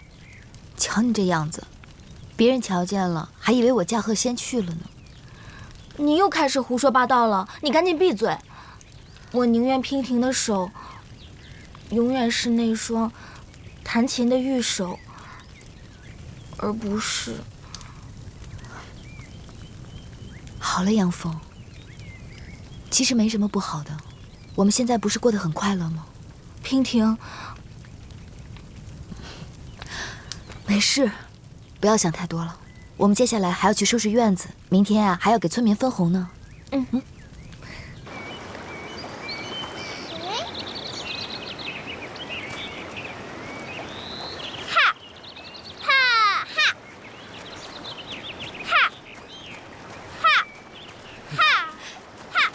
在那儿呢。乔乔，乔乔，过来。哎，看看，这是什么？是木剑。对。谢谢叔叔。玩去吧。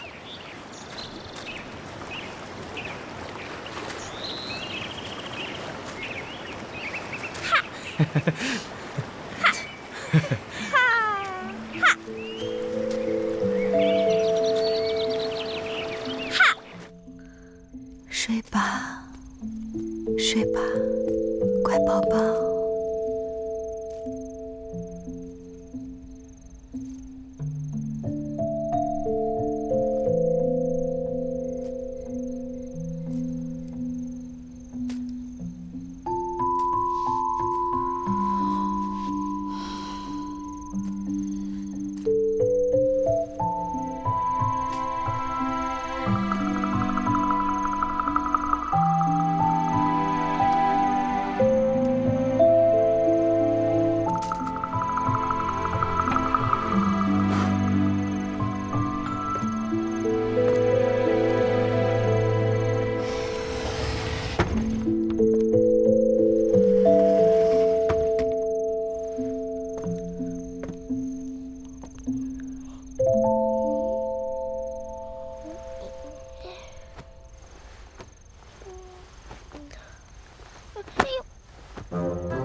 阿海叔叔的汉字是哪个？好多汉字啊！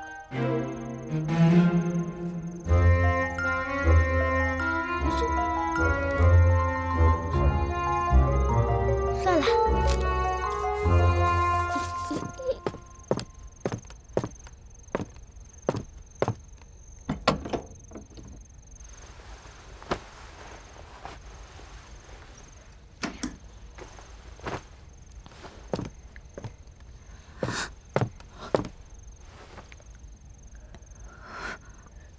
长啸，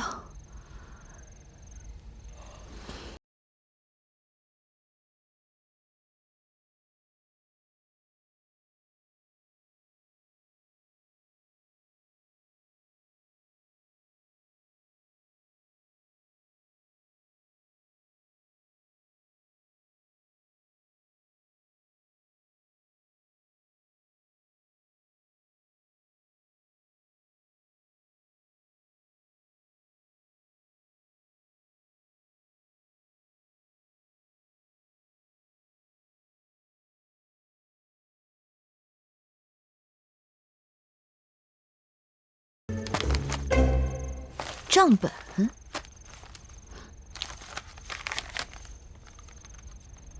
这些东西都是你改的？小小年纪你去改账本做什么？老实交代，否则娘打你屁股。娘，你别打我！今天早晨，阿海叔叔送我个小木剑，长啸很喜欢的。你阿汉叔叔一向都对你很好啊，那跟这件事情有什么关系？娘，你不经常教导长啸说“滴水之恩，当涌泉相报”吗？别人帮助了我，我要回报别人。我就说明天要给村民们分红，听说有钱拿，所以我都想让娘亲多分点钱给阿汉叔叔他们。所以你就想出了这个馊主意啊？娘亲欺负长啸，这主意哪里馊了？你呀，以后你长大了就知道为什么这是馊主意了。不过呢，长啸的好意啊，娘心领了。娘，你不打我了吗？我为什么要打你啊？今天长啸啊，除了偷改账本之外，别的事情做的都对啊。我们长啸算是长大了。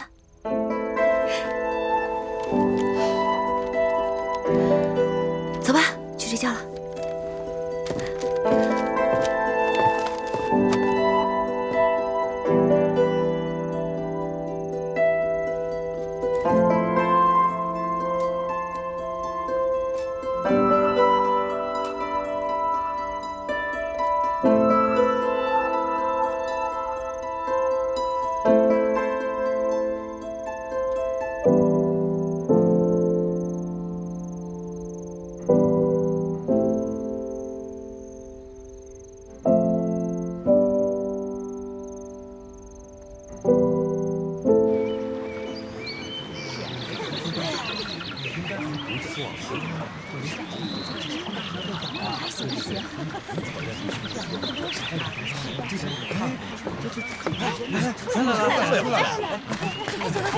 哎，你看，抱着怎么样？好。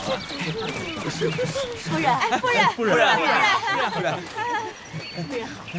夫人，今年咱们这收成如何呀？是啊，夫人，是啊，大家可是都好奇着呢，到底咋样啊？对呀，怎么样？到底咋样啊？夫人，说说吧。开箱，分红。哎呦，有枪了！哎，夫人领枪啊！我念叨谁领枪啊？好，这个高兴。李富贵，哎，2两5钱。李汉，真不是。2两8钱。好。张小四，1两9钱。铁哥，3两2钱。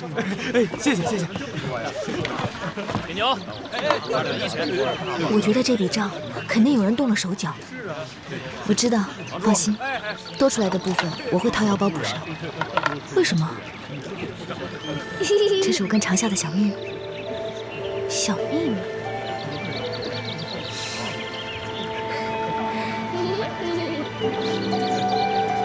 好，那就依你们。谢谢夫人，乡亲们，谢谢夫人，谢谢夫人。我要感谢大家，因为有了大家的辛勤劳作，我们今年才能有这样的大丰收。我们用梅子酿的酒，销量非常的好，就连外村的人也特意赶过来买。所以我想，今年我们应该要多跑几个村庄，让更多的人尝一尝这个梅子酒，好打响百里梅林的名号。这样明年就会有更多的订单，大家也会有更多的收入。我操！这好啊！自从咱们大伙跟着白姑娘一块开垦这山地，让我们一下种了这百里梅林。以前咱们狮子林，你可知道啊，都是苦的叮当响。现在可好了，日子是一天比一天的好过呀！别的我也不敢跟大家多说，就拿我来说吧，这说我大家都知道。之前我连条裤子都舍不得买，你别挑我，你看我现在自己啊盖了大房子，也娶了媳妇了，是不是？你不是光棍，你是光腚啊！是啊，这一切啊还是要感谢白姑娘，谢谢白姑娘了。这白姑娘是我们的大恩人，对不对？对，乡亲们，白姑娘一直为我们老百姓想，不如让她来做我们的女村长，好不好？好。女村长，女村长，女村长，白村长，白村长，白村长，白村长。